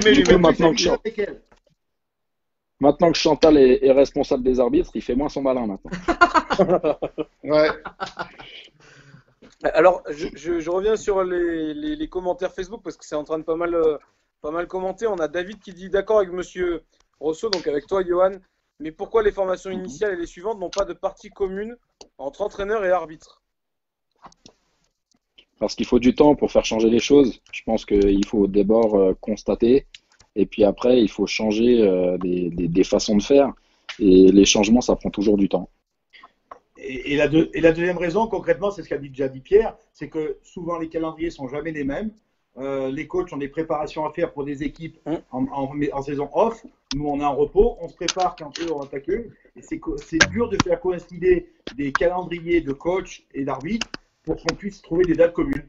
Même en haut niveau, on a eu des difficultés. Alors imaginez au niveau encore inférieur. Par contre, je crois savoir que dans les diplômes d'entraîneur, il y a une obligation D'arbitrer. Il y a une partie arbitrage. Ouais, moi, j'ai passé le DEGEPS et on avait 5 matchs à arbitrer au niveau régional. Qui était obligatoire pour qu'on puisse avoir le diplôme. C'est ça. On a également David qui dit on parle du haut niveau, mais dès la base, on doit travailler ensemble. Toutes les formations sont indépendantes. Donc ça, après, voilà. Il nous évoque peut-être une piste de travail d'essayer de mettre des formations un peu plus en commun. On a Sébastien Vial qu'on salue qui a été intervenant sur un de nos lives qui dit bonjour à tous, tout à fait d'accord avec toi Christophe. Ne serait-il pas possible de faire un recyclage code de jeu et règlement chaque début de saison, même si cela semble difficile à prévoir dans chaque ligue. Elle n'est pas très bonne. Bonjour à Chantal. Oui, bien sûr qu'il a raison, mais c'est aussi la responsabilité de l'entraîneur de se tenir au courant et informer des choses. On n'a pas tout le temps. C'est génial de pouvoir se retrouver, de partager des moments, puis de travailler sur des thèmes. Moi, j'ai toujours beaucoup aimé ce genre de choses-là, mais la responsabilité d'un entraîneur, c'est de faire l'effort aussi, seul, d'aller chercher l'information, de se former. Enfin. Et c'est encore une des différences qu'il y a entre les arbitres et les entraîneurs. Où les entraîneurs, à partir du moment où ils ont le job, puisque c'est leur emploi, ils n'ont plus de diplôme à passer. Nous, on n'est pas des professionnels, on agit comme des professionnels, mais chaque année, on a une obligation de passer des tests physiques, de passer des codes de jeu, des tests de code de jeu, pour savoir si on est apte à arbitrer. Donc nous, on est en perpétuelle remise en question sur nos connaissances, à savoir si on travaille, si on est bon. Donc voilà, ça nous on se l'applique, on a deux tests par saison minimum, plus toute l'année des questionnaires qui tombent virtuels pour pouvoir travailler sur les règlements et sur des actions de situation, c'est ce qu'a évoqué Chantal quand elle nous envoie des lives. Après, ce qui pourrait être intéressant, tu vois, sur ce travail de règlement, c'est qu'on ait une partie un petit peu peut-être faite par un coach qui décortique peut-être une situation de pick and roll ou une situation tactique ou technique que vous mettez en place et de pouvoir la décortiquer. Et ça peut-être que ça nous permettrait d'avoir, entre guillemets, un apport technique supplémentaire. Ouais. Le jeu poste-bas pour Flo. Il y a beaucoup de choses à dire autour du jeu poste-bas. La défense et l'attaque, la prise de position, comment passer devant, etc. Le truc, c'est que le jeu poste-bas, il est un peu, pour nous, il est compliqué parce qu'on ne l'a jamais, entre guillemets, vécu. Les 3/4 des arbitres, l'expérience de jeu qu'ils ont, c'est soit des meneurs de jeu, soit des ailiers. Et je pense qu'il y a ce fait-là qu'on n'a pas vécu en tant que joueur intérieur ce qui se fait dans le jeu intérieur. Et du coup, c'est beaucoup de petits qui difficile à comprendre. Ouais, Johan, mais t'as tes postes 2, t'as même des meneurs de jeu qui jouent de haut panier. Il y a beaucoup de coachs maintenant qui font poster leurs meneurs, de grande taille évidemment, mais les postes 3 passent énormément de temps de haut panier aussi sur le poste bas. Beaucoup plus que les postes 4 d'ailleurs. Les postes 4 maintenant sont quasiment que des ailiers shooters à 3 points. Des shooters, ouais. Ouais, mais tu regardes à l'époque Blake Shield, beaucoup quoi. Il passait énormément de temps sur le poste bas. Mais c'est un exemple. Il y en a beaucoup d'autres. Chantal l'a dit tout à l'heure, mais c'est vrai. Je suis d'accord avec toi qu'à un moment donné, dans ce partage et cet échange qu'il doit y avoir entre le corps arbitral et les coachs, voire même les joueurs, parce qu'on n'a pas parlé des joueurs, ce type d'intervention serait la bienvenue, effectivement. Et puis David continue d'ailleurs en disant comment avoir un sommet cohérent, donc en parlant du haut niveau, entre les différents acteurs du jeu si la base n'est pas commune. On a Sylvie qui enchaîne en disant nous avons aussi la chance d'avoir dans notre département Monsieur Jeannot Johan qui est un arbitre très abordable pour répondre à nos questions. Et elle trouve dommage que les arbitres de niveau région et département soient moins abordables. Bah, d'ailleurs, Johan Janot, pour le citer, il a une intervention vidéo qui est assez intéressante sur comment intégrer l'arbitrage dans l'entraînement. Donc, comment, entre guillemets, mettre en place des situations pour les coachs qui développent la technique de jeu, mais qui développent en parallèle l'arbitrage en même temps. C'est assez intéressant le travail qu'il a fait autour de ça. Ouais, je l'ai vu, sa vidéo avec les petites cartes, là, c'est ça? Il y a pas que les petites cartes, il y a pas mal de situations où en fait ce qu'on pense pas, c'est dans les situations qu'on met en place, bah, on va développer la technique de jeu, on va mettre un attaquant, on va mettre un défenseur, mais on met jamais d'arbitre en fait. Et du coup, le fait d'y penser, d'intégrer un rôle d'arbitre dans chaque situation d'apprentissage, et c'est peut-être, par exemple, je sais pas, dans un exercice de tir en fontaine, c'est peut-être celui qui fait la passe qui va valider les appuis ou pas du receveur de ballon et de tireur. Et le fait de dire, bah, il y a marché, il n'y a pas marché, bah, ça prend pas beaucoup plus de temps, mais tu commences déjà à former la personne à porter son attention sur les appuis et savoir ce qui est légal ou pas légal. Alors, on a Seb Vial qui nous pose une question. Comment vous expliquez le manque d'arbitres dans certains niveaux? Lionel? Malheureusement, on va toucher à un phénomène de sociétal aujourd'hui, c'est l'incivilité. L'incivilité, les attitudes qu'ont l'environnement. Ça peut être, alors les coachs, malheureusement, ça peut se régler, mais c'est souvent hors du terrain qu'on a des plus grandes incivilités, et c'est l'éducation qui peut aider ça, parce que un jeune qui va démarrer, qui va avoir un adulte qui va venir à la fin du match, lui hurler dessus parce qu'il a raté un pauvre marché, ou au pire des cas même qu'il a fait un mauvais match, ça peut arriver, c'est pas en lui hurlant dessus qu'on va, lui permettre de continuer, de s'épanouir dans ce qu'il a essayé, et puis deux, lui donner les clés pour y arriver. Moi, je sais que malheureusement, dans les clubs où je vais voir des matchs de jeunes, parce que j'ai la famille, des enfants et puis des amis qui ont des jeunes, j'ai toujours un rôle très... alors, je ne deviens pas méchant, c'est pas vrai, mais très pointilleux envers les parents qui gueulent après les arbitres qui arbitrent, parce qu'ils sont là pour rendre service. Et je leur dis, mais monsieur, venez avec moi, je vous donne le sifflet, je vous mets au milieu du terrain, et moi, je vais faire ce que vous êtes en train de faire à ce petit jeune de 14 ans.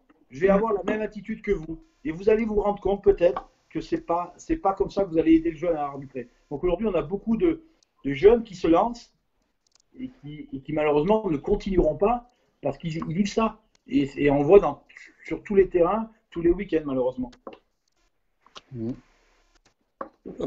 Tu as résumé la situation de manière excellente. On a Sylvie qui nous dit, au niveau diplôme fédéral, il n'y a pas d'intervenant sur l'arbitrage. Cela commence avec le BPGEPS. Voilà. Et puis on a également Sylvie qui continue en disant, oui, Johan, il a aussi fait une vidéo sur le fameux pas zéro qui fut très bien expliqué. Voilà. On va poursuivre. Il faut savoir que Johan est un des salariés de la fédération en charge de la formation, donc c'est aussi pour ça qu'on le voit dans des clips vidéo. D'accord. Mais Chantal, pour toi, le pas zéro, ça a marché ou pas? Oui. Alors ça, j'ai un problème de connexion là, donc j'ai pas tout suivi ce que vous avez dit en dernier. Non, pas zéro, pour moi, c'est une très bonne chose. Dans la mesure où le spin move là était un gros problème pendant un gros moment. Et moi, quand je jouais, je l'utilisais toujours. Et quand on a dit que c'était marché, c'était une grosse catastrophe. Mais le pas zéro, pour moi, c'est une grosse avancée sur le technique du marché des joueurs. Et David qui évoque qui évoque quelque chose là. Les techniciens ont mis en place des cahiers techniques par niveau d'âge. Pourquoi cela n'existe pas au niveau de la formation des jeunes arbitres? Si, ça existe. Je pense que ça existe. Ça existe. Si, ça existe. Bien sûr que ça existe. Dans des petites mallettes, là, ils ont un document. Oui. David, tu as ta réponse, du coup, ça existe. Voilà. Pour le plus bas niveau, ça existe, c'est sûr.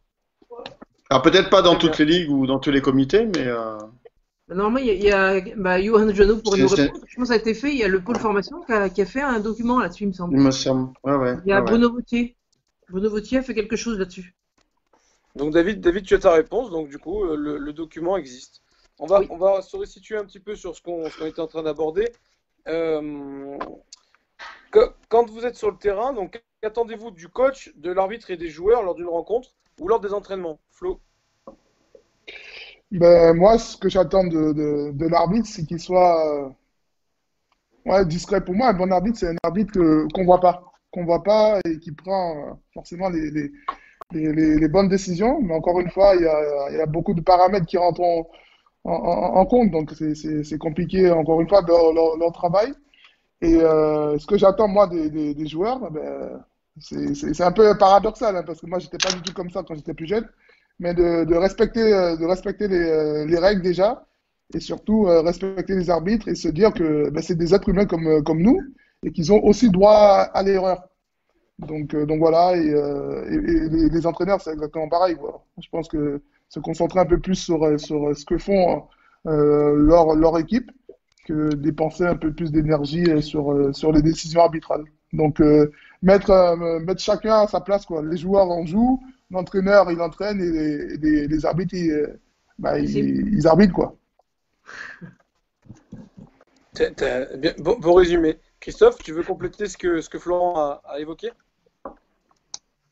Ouais, moi, j'attends tout simplement parce que quand deux équipes s'affrontent, il y a un rapport de force un rapport de force qui s'installe. D'accord, c'est entre guillemets une bataille. Hein. Je ne vais pas faire référence à la guerre parce qu'on fait pas du tout la guerre, mais il y a un rapport de force qui s'installe et justement, moi, la seule chose que je demande, c'est qu'à un moment donné, la vérité puisse venir du terrain. Alors que ça soit de la part des coachs, des joueurs ou du corps arbitral, que le plus fort gagne dans le respect de la règle. Et s'il y en a un qui est beaucoup plus fort que l'autre, à un moment donné, ça doit se voir. C'est pour ça, je pense que ce rapport de force, ce qui détermine justement le vainqueur, doit absolument venir du terrain. Et pas d'autre chose. C'est pour ça que tout à l'heure, je parlais des décisions, des prises de décision qui ne doivent pas tuer le jeu. Voilà, c'est la seule chose que je demande.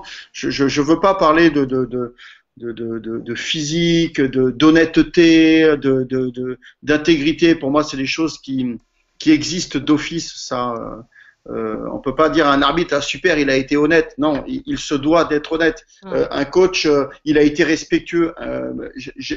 Ça m'est arrivé de manquer de respect. Et j'en ai eu honte d'ailleurs derrière.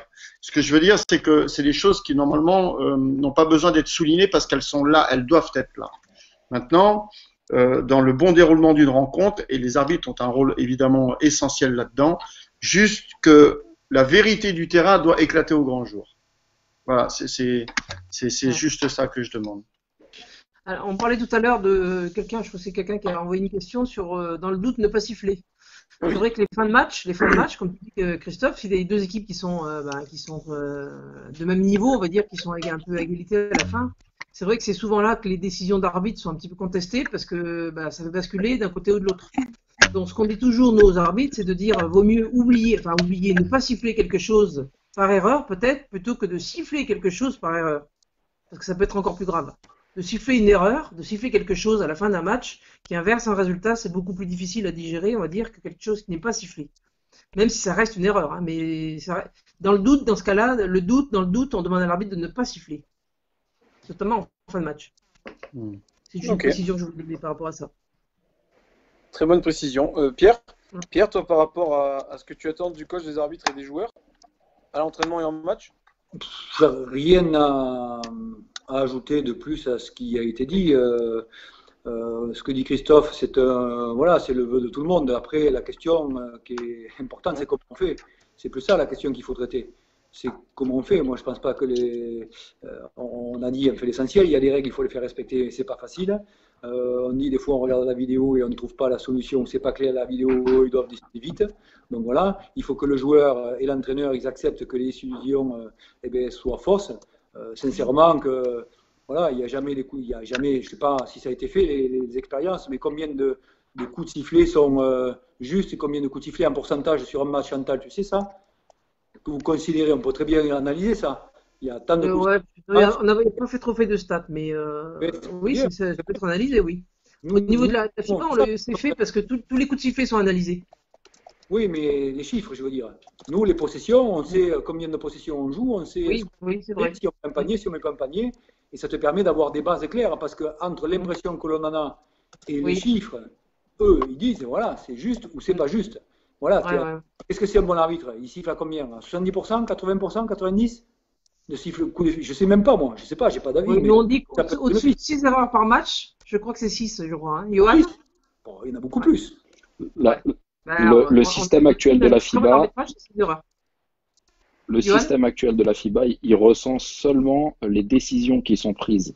Oui, Et le problème, c'est que une décision de laisser jouer, bah, c'est aussi une décision. Et pour le moment, elle n'est pas prise en compte. Mais après, donner Oui, un c'est- pourcentage actuellement, c'est compliqué, mais Ouais, parce que souvent 90-95% des coups de sifflet sont justes. Mais bien sûr, il y a des erreurs. Hein, mais quand ça, c'est après, au niveau, au là, très je haut parle niveau. Hein. des grandes compétitions internationales. Ouais. Ça, c'est des stats qui ressortent et souvent sur les arbitres qui vont loin dans la compétition. Après, bien sûr, il se peut qu'il y ait des matchs où il y a plus d'erreurs que d'autres. Hein. Pour info, quand je suis instructeur au niveau de la FIBA, au niveau mondial, à chaque match, j'ai un opérateur vidéo à côté de moi, et sur tous les coups de sifflet, je dois lui dire correct, incorrect. Alors quand je suis pas sûr, je le laisse de côté et je le revois ensuite en vidéo. Et de ces décisions, de mes décisions là, on donne un niveau, on va dire une performance à l'arbitre à la fin du match. ouais, mais c'est compliqué ça, parce que toi, tu Donc, es comme c'est lui, compliqué. c'est même pire, parce que Sachant que je vais rebondir aussi sur une chose, c'est que nous on juge par rapport aussi à de la vidéo. Parce que moi je suis derrière un écran pendant une compétition mondiale, l'arbitre il a pas d'écran et il est en live et ça va très vite. Donc nous quand on identifie une erreur, l'arbitre en vitesse normale, il peut pas le voir. Nous on a une molette pour voir le ralenti et autres. Donc je rebondis aussi là-dessus, où sur l'arbitrage vidéo, il y a une évolution également aussi à mettre en place, notamment sur le haut niveau bien sûr, hein, pour minimiser justement le nombre d'erreurs d'un arbitre sur un match, ouais, tout simplement. Mais c'est pas facile. Ouais, parce qu'après, Ça, c'est sujet à interprétation aussi. Hein. Tu vois, Pierre, tu disais bon ou mauvais coup de sifflet par rapport à certaines situations, ça reste toujours délicat parce que, comme tu le disais Chantal tout à l'heure, tu as la moitié des gens qui vont dire c'est un bon coup de sifflet, puis l'autre moitié vont dire non, c'est un mauvais coup de sifflet. C'est comme nous, un meneur de jeu sur pick and roll. Bon choix ou mauvais choix? Il a donné la balle dans le roll ou il a donné la balle à l'opposé parce que le gars est venu aider? Alors, tu as son entraîneur qui va lui dire mais non, on avait prévu de faire ça, faut la donner ici. Et c'est délicat d'établir bon ou mauvais coup de sifflet. Après, dans l'arbitrage, ce qu'on peut voir, et dans les grandes compétitions, ce qui est top, c'est qu'on a beaucoup de caméras disponibles et que du coup, par les différentes caméras, on a des angles différents et on arrive déjà à dire s'il y a contact ou il n'y a pas contact au niveau des fautes. Mais ça, si tu utilises l'arbitrage vidéo, notamment sur la faute antisportive par exemple. Chantal, tu dois connaître le point de règlement en NBA. Je vais parler de la NBA et puis c'est un basket qui est suivi quand même par pas mal des personnes qui nous suivent. Ils ont systématiquement recours à la vidéo quand il y a un litige, peu importe le moment du match. Et là par contre, c'est pas l'arbitre qui décide. Ils mettent le casque. Il y a un centre, ils appellent ça le center vidéo, quelque chose comme ça, où il y a la VAR. Dans un autre local qui a plusieurs angles devant lui et qui regarde la situation et qui dit à l'arbitre il faut siffler ça, ça et ça. Il y a une bagarre, il lui dit il faut disqualifier tel joueur, tel joueur. Il y a une faute antisportive, on lui dit c'est faute antisportive, c'est pas faute antisportive. C'est pas l'arbitre qui juge. On lui dit. Il y a un instructeur ou un responsable dans un autre local, on appelle ça le center vidéo. Ouais, ça sert à quoi qu'il regarde les images alors? Non mais il regarde pas, dans ce cas-là, l'arbitre il regarde pas, il met le casque, il écoute le gars qui est dans l'autre au center vidéo. Il regarde pas dans ce cas-là.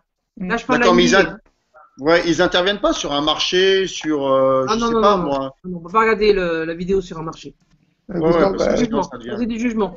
oui, Du mais pas contact sur ou un la temps. NBA. Non, c'est tout sur le contact. Ou une bagarre. Ou un problème de temps où doit remettre des secondes. Ou si la faute a eu lieu avant ou après la fin d'un temps Ouais, c'est réglementaire ou avant ça. la fin de C'est ça. 24. C'est ça qu'ils regardent. Mais Ouais. en NBA, ils ont recours à quelqu'un d'autre. Ça pourrait d'ailleurs, dans l'avenir, pourquoi pas être mis en place en Europe. Hein. Pourquoi pas, hein. Faire appel à l'instructeur ou quelqu'un qui est dans une autre, il donne la réponse, comme ça fait perdre moins de temps et l'arbitre n'a pas cette pression derrière l'écran à décider derrière un ralenti ou autre, où des fois l'image n'est pas bonne. Mais quand on a beaucoup d'angles, comme dit Johan, les grandes compétitions en général ont au moins 7 ou 8 angles différents. Donc l'arbitrage vidéo est quand même très fiable. Mhm. Chose qu'on n'a pas en France, par exemple. Il n'y a Ouais, pas c'est vrai. plusieurs angles. On a aujourd'hui Keymotion, on a 2 angles qui sont très mal placés et il n'y a que les images télé qui peuvent nous donner plus de précision sur l'arbitrage vidéo aujourd'hui. Mhm. Alors, on a quelques réactions là sur Facebook. Didier, qu'on salue, qui est un fervent de nos lives et qu'on salue avec grande affection, qui nous dit waouh, quel plateau!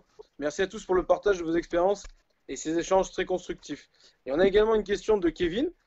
Par rapport au fait que les arbitres travaillent et en même temps font arbitre, donc ce qu'on évoquait tout à l'heure, serait-il pas plus judicieux qu'ils soient tous payés avec un vrai salaire, 50% par la fédération et 50% pour leur comité, et faire ce travail à temps plein? Alors, comité, ça te dit? C'est une question qui est évoquée. Une proposition. Voilà. Ouais. Une proposition à soumettre à la fédération. Ouais. Allez, Chantal. C'est un axe qu'il aborde. Ça sera proposé, pas de souci. Voilà, Mais de professionnaliser la corporation, évidemment, ce serait un sacré pas en avant, hein. Même sûr. plus qu'un pas, un grand pas. C'est sûr.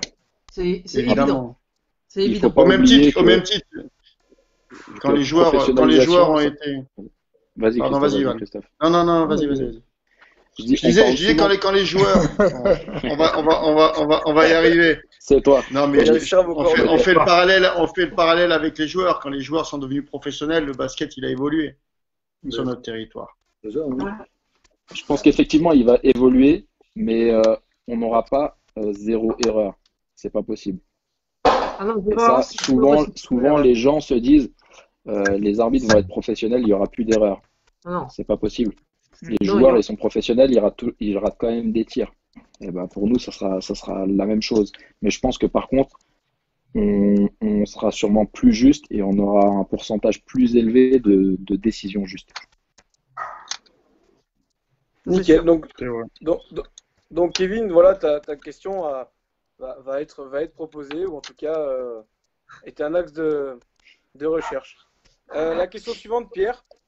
Comment tu gères tes émotions lors des rencontres vis-à-vis de décisions arbitrales, vis-à-vis de tout l'ensemble, tes joueuses, tes joueurs, l'environnement?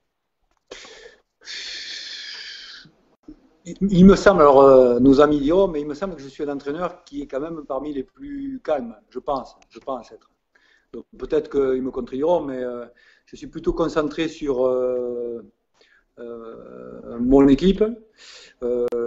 J'accepte les erreurs et je peux parler à l'arbitre pour lui dire attention à ça parce que bon, ça c'est illégal, je peux communiquer de cette façon-là. Il m'arrive de m'emporter aussi. Et je pense que le fait, c'est une limite aussi parce qu'on n'en a pas parlé ça, mais en fait c'est Lionel qui en a parlé tout à l'heure. L'arbitre est au cœur d'un système où voilà, tout le monde veut gagner. Donc tout le monde prend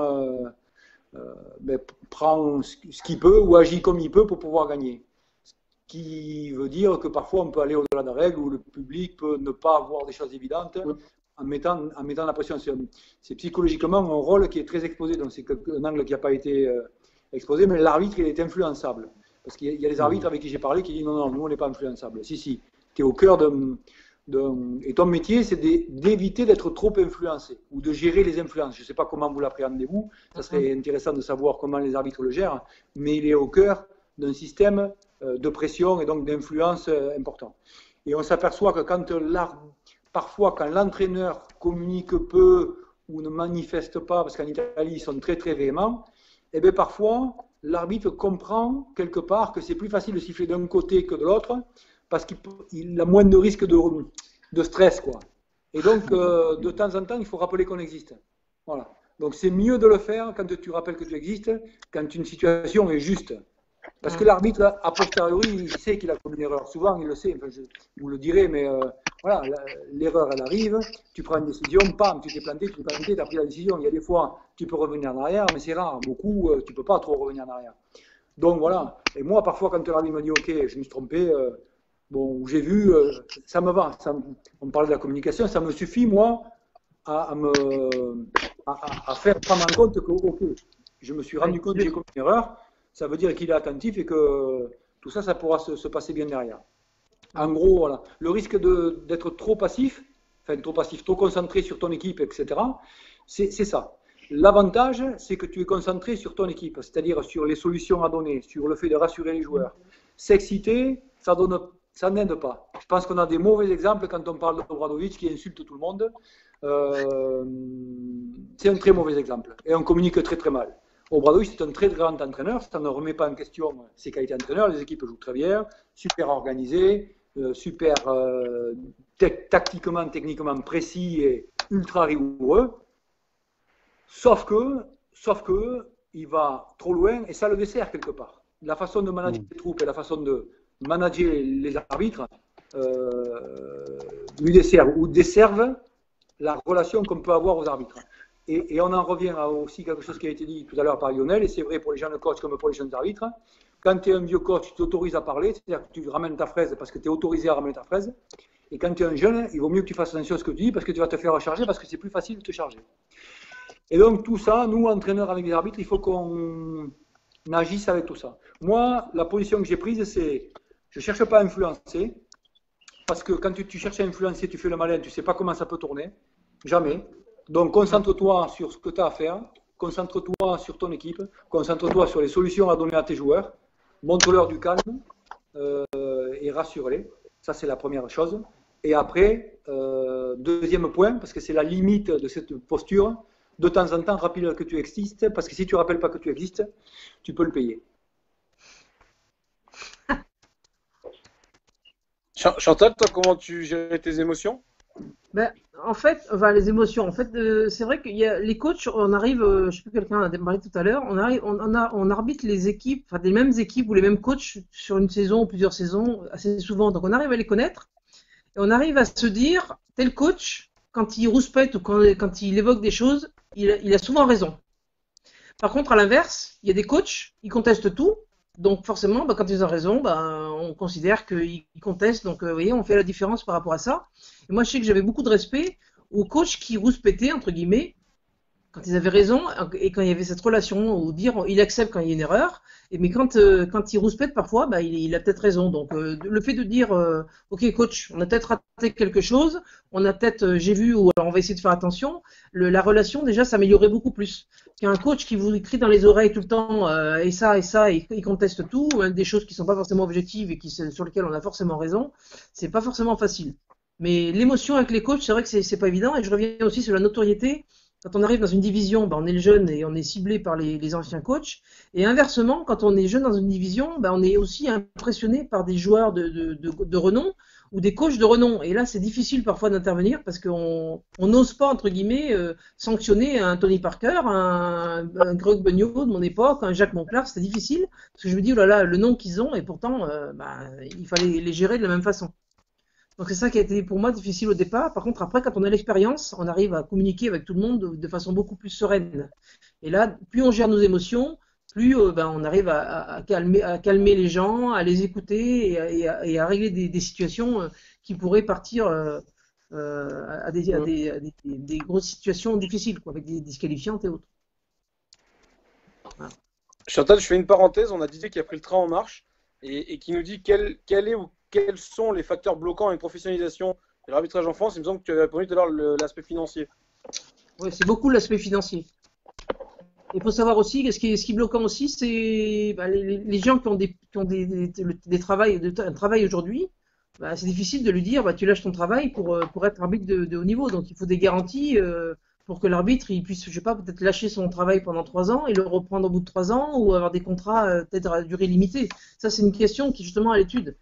Parce que c'est délicat, hein. Quelqu'un comme Johan qui est prof, est-ce qu'il lui, il peut prendre une dispo de 3 ans, mais quelqu'un qui est dans le privé, il va pas pouvoir prendre une dispo comme ça de 3 ans. Son employeur va le licencier et il y aura ce risque-là de ne plus avoir de travail au bout d'un certain temps. Il y a aussi ce risque-là dans la professionnalisation. Mais merci de tes précisions, Didier. Donc, tu as eu ta réponse. Johan, revenons sur la gestion des émotions. Je pense que ça, c'est un point essentiel de la performance. Et que ça soit aussi bien en tant que joueur, en tant que coach et en tant qu'arbitre. Tout à l'heure, Flo, il parlait de chacun être dans notre rôle. La gestion des émotions, ça permet qu'on soit efficace et performant dans ce qu'on a à faire. Parce qu'en fait, l'émotion, c'est souvent une distraction et ça nous dévie de ce qu'on a à faire. Et on perd du temps et on est moins performant.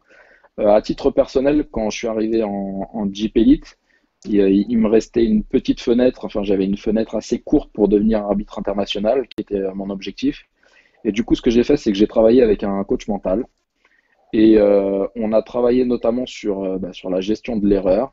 Et parce que j'avais tendance, entre guillemets, à analyser pendant la rencontre. Alors que pendant la rencontre, c'est un temps où les arbitres doivent prendre des décisions. Ils doivent décider. Et puis, bien sûr, le mieux, c'est de décider avec justesse. Mais le temps de l'analyse et de ces décisions se fait dans un second temps et se fait après la rencontre. Et ça peut pas se faire pendant la rencontre sur un laps de temps long. Généralement, quand on prend une décision, Pierre le disait tout à l'heure, on sait à peu près tout de suite si la décision elle est bonne ou si elle est juste.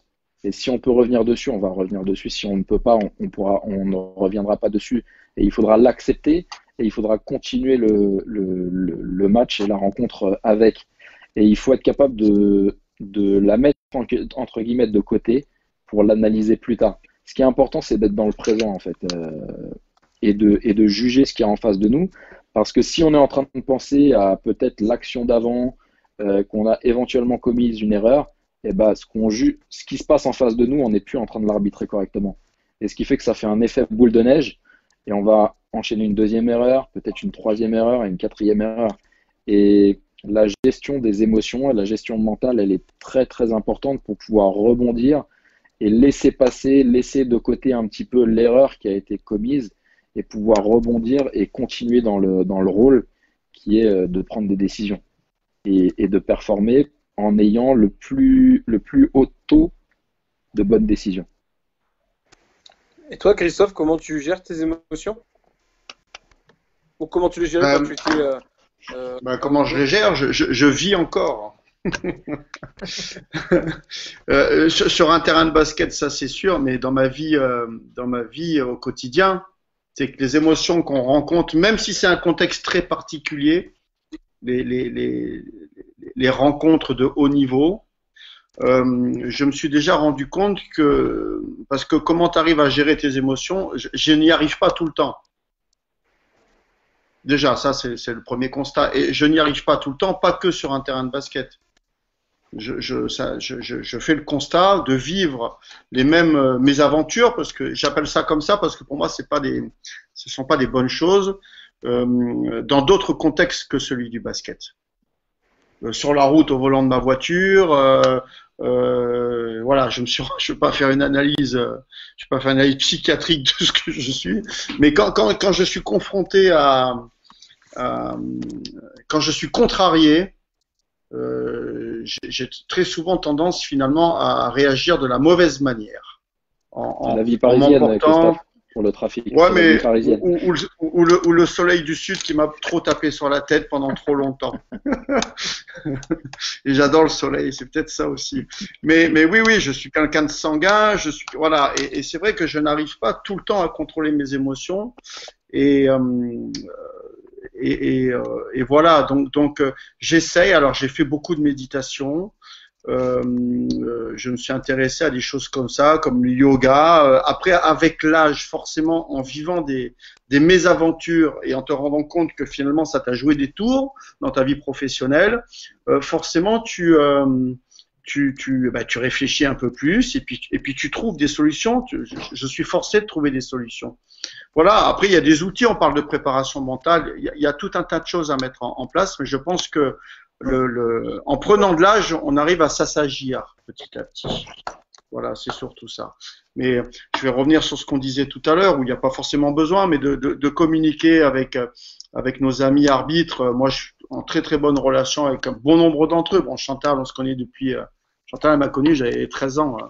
Je suis très très pote avec Johan, avec Lionel, on s'entend très bien. J'ai une bonne relation d'amitié avec pas mal d'arbitres. Et c'est vrai que en échangeant, en discutant, en passant beaucoup plus de temps tous ensemble, déjà on apprend à se connaître, on apprend à se respecter un peu plus, parce qu'on se rend compte déjà que ce sont des bonnes personnes.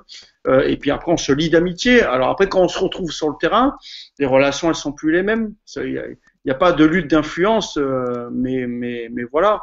Et puis je pense qu'un entraîneur, au-delà de tout ça, doit se servir de ce qu'il vit dans sa vie de coach pour justement se rendre humainement meilleur. Voilà. Donc c'est aussi des situations qui nous apprennent sur nous-mêmes et qui nous obligent quelque part à mettre en place certaines choses pour gérer des choses qu'on n'arrive pas à gérer à la base, quoi.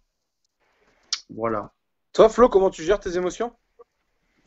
Pour moi, il y a deux styles d'émotions. Les émotions négatives, où ça peut te faire perdre tous tes moyens. Donc voilà, quand je me sens dans un état où je suis stressé, et je pense que dans ce moment-là, c'est la frustration qui prend le dessus, j'essaie vraiment de me rassurer par des mots de coéquipier ou même, comme je disais, parler à l'arbitre qui te dit, OK, j'ai vu la faute ou un truc comme ça, excuse-moi. Je pense que c'est une façon aussi de gérer aussi ses émotions. Et moi, j'ai beaucoup regardé d'autres sportifs comme Nadal, pour moi, l'exemple parfait, c'est Federer. J'ai beaucoup regardé un joueur comme Federer où il laisse rien transparaître. Il laisse rien transparaître. Qu'il soit fâché ou qu'il soit énervé ou content, il garde le même visage et c'est ce qui m'aide aussi justement à contrôler mes émotions et pas m'emporter.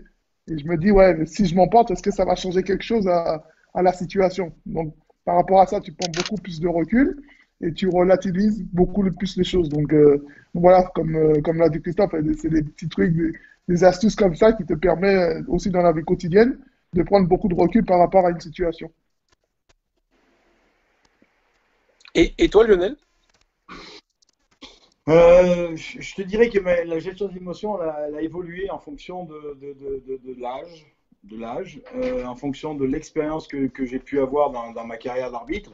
Où j'ai pu être quelqu'un qui a pu réagir très, très fortement parce qu'un joueur, un coach me réclamait quelque chose qui pour moi n'avait pas lieu d'être puisqu'il n'avait pas vu. Et puis maintenant, comme disait Johan, on est capable d'analyser très rapidement. On sait si on a donné un coup de sifflet entre guillemets de merde qui ne sert à rien ou alors si on est dans la justesse. Et aujourd'hui, c'est dans l'échange, comme Flo, c'est quelqu'un qui peut être très véhément, mais après, quand tu es capable de lui dire, écoute Flo, j'ai raté celle-là parce que j'étais pas concentré, c'est quelqu'un qui va dire, ok, d'accord, on passe à autre chose. Par contre, il ne faut pas rater celle d'après. Et je pense qu'effectivement, effectivement, c'est être capable de se remettre en question, mais dans la seconde en disant, excuse. On sait si on a bien regardé, si on a fait notre job comme on doit faire pour bien analyser, pour donner la bonne décision. Et quand on se rend compte qu'on n'a pas fait le job correctement pour une microseconde, parce qu'on s'est absenté, parce qu'on nous a appelé, parce qu'il y a plein de choses qui peuvent nous perturber, et bien là, c'est être capable de dire, ok, bon, pour cette fois-ci, coach, j'ai pas fait le job correctement, mais je vous promets, je fais le job après, tout de suite, là, maintenant. Comme disait Johan, c'est pas dans 3 minutes, c'est la seconde qui suit. Et bien là, je m'aperçois qu'en gérant comme ça les émotions, déjà, on sent que la personne avec qui on échange, l'attitude change un peu. Et puis après, il peut y avoir cette gestion qui se passe pas bien parce que la personne ne veut pas redescendre. Et là, quand il faut faire le job, il faut y aller. Des fois, il faut être capable de montrer un peu l'écrou parce que le boulot fait que on a les joueurs contre nous, on a les coachs contre nous et on a le public contre nous, donc ça fait beaucoup de monde. Donc il y a une pression qui est quand même importante. Et quelquefois, ben, comme on n'est pas des professionnels, comme on n'a pas toute la semaine pour se préparer à ce qu'on va faire le week-end, on peut avoir des problèmes professionnels, des problèmes familiaux, et tout ça vient à s'accumuler. Et lorsqu'on arrive sur la rencontre, il faut faire un reset et oublier, pour être concentré sur ce qu'on va faire. Plus derrière arrivent des émotions de basket. Et ben le tout cumulé, parce que ben c'est pas notre job. Et ben des fois ben on gère mal. On va moins bien gérer que ce qu'on aurait pu faire. Et c'est à nous après d'aller voir les personnes avec qui ça s'est mal passé. Donc c'est antinomique parce que il faut qu'on discute pour crever l'abcès. Malheureusement, il faut pas trop qu'on échange avec les joueurs après les matchs. Donc voilà, il faut rapidement dire il s'est passé ça, je vais l'analyser, on en discute rapidement et puis on passe à autre chose. Lionel, il y a juste un point sur lequel j'aimerais rebondir. Dans tes propos, tu dis que on a les coachs contre nous, on a les joueurs contre nous. Non, je pense qu'on a simplement des objectifs différents. Les coachs et les joueurs, ils veulent gagner et nous, on veut prendre la bonne décision. Oui. Et non, effectivement, ça amène des conflits. Quand c'est pas le bon terme. C'est eux qui vont venir s'opposer à nous. Oui, Lionel, parce qu'on parle de gestion des émotions, il y a des gens dont c'est le métier, Yoann en a parlé, mais les joueurs, ils peuvent être suivis par des psychologues ou des préparateurs mentaux. Les entraîneurs, beaucoup sont suivis, travaillent avec des gens qui s'occupent de ces métiers. C'est des techniques, la préparation mentale, et aussi des techniques. Et donc la gestion des émotions, c'est des choses qui s'apprennent. Enfin, je veux dire, Yoann en a parlé, il a travaillé avec la personne avec qui il fonctionne, qu'il a identifié des comportements, des routines à mettre en œuvre, etc. C'est pas l'expérience, etc. Parce que Zidane, en fin de carrière, il mettait toujours des coups de boule. Donc, ça veut dire qu'il n'a pas travaillé. Il était excellent dans certains domaines et nul dans d'autres. Et dans celui-là, il était nul. Parce qu'il, s'il l'avait travaillé, peut-être qu'il aurait pu réussir à maîtriser ses émotions davantage. Donc, on peut travailler. C'est pas. Ah, mais on peut le travailler. Vous pouvez penser que l'expérience fait qu'on devient plus sage. Non, non. Il y a des gens qui restent. Oui, ce sera c'est vrai. C'est vrai. Ah ouais, on est tous différents, hein, ça c'est sûr. Hein. Pardon, pour conclure, on peut suivre un préparateur mental, mais on peut aussi se documenter. Je veux dire, il y a des choses qui sont écrites partout, on a accès à l'information partout. Moi, pour ma part, je travaille sur la préparation mentale depuis des années, de façon individuelle et scolaire un peu, mais ça m'a appris à me positionner, à savoir que ça ne sert à rien, que tu perds le contrôle de ce que tu as à faire, donc voilà, apprendre à te connaître, apprendre à comprendre comment tu fonctionnes, ça t'aide. Mais avec le préparateur mental, ça peut fonctionner bien aussi. D'accord. Pour conclure ce super live qui est hyper enrichissant, on est quasiment à 2 heures d'échange et je pense qu'on pourrait en faire encore des heures. Mais disons que je vais vous demander 1, 2, 3 conseils peut-être pour nos internautes qui pourraient à leur échelle améliorer la collaboration entre les joueurs, les arbitres, les coachs et tout autre acteur de la balle orange. Et si on vous demandait 1 ou 2, 3 conseils, quels seraient-ils, Yoann, pour ta part? Je pense que, le conseil que je donnerais déjà, c'est de vivre les différentes activités. C'est-à-dire que de prendre de l'expérience plus ou moins grande en tant que joueur, en tant que coach, mais aussi en tant qu'arbitre, de façon à découvrir un petit peu tous les rôles et savoir ce que chacun vit et quels sentiments et quelles sensations on peut avoir. Ça permettrait de comprendre, de développer, je dirais, un peu plus d'empathie chez chaque personne. Christophe? J'avais la même idée que Yoann. Le basket est une grande famille et de se contenter d'endosser le rôle de joueur, pour moi, n'est pas suffisamment enrichissant. J'invite tous les jeunes joueurs à pouvoir à un moment donné s'investir dans une école d'arbitrage, comme vient de le dire Yoann, ça c'est très important, de s'intéresser aussi à tout ce qui fait le bon déroulement d'une rencontre, au métier de coach, et que si les joueurs ne sont uniquement intéressés par leur progression et le fait peut-être un jour de devenir un joueur de très haut niveau, moi je reste persuadé que de maîtriser justement ce rôle d'arbitre peut aider le joueur à se rendre meilleur en tant que joueur. Voilà. Et je trouve que c'est toujours enrichissant que d'endosser différents costumes. Voilà. Chantal? Moi, je rebondis un petit peu sur ce qu'il vient de dire, et je le dis suffisamment souvent là-dessus, je conseille à tous les jeunes de ne pas arrêter de jouer pour arbitrer. Et ça, souvent, il y a des choix parfois de demander aux jeunes en disant tu joues ou tu arbitres. Moi, dans tous les cas, j'ai toujours fait le choix de jouer et d'arbitrer après. Et ça a payé parce qu'en termes de performance et de connaissance de jeu, ça aide forcément un bon arbitre à aller le plus haut possible.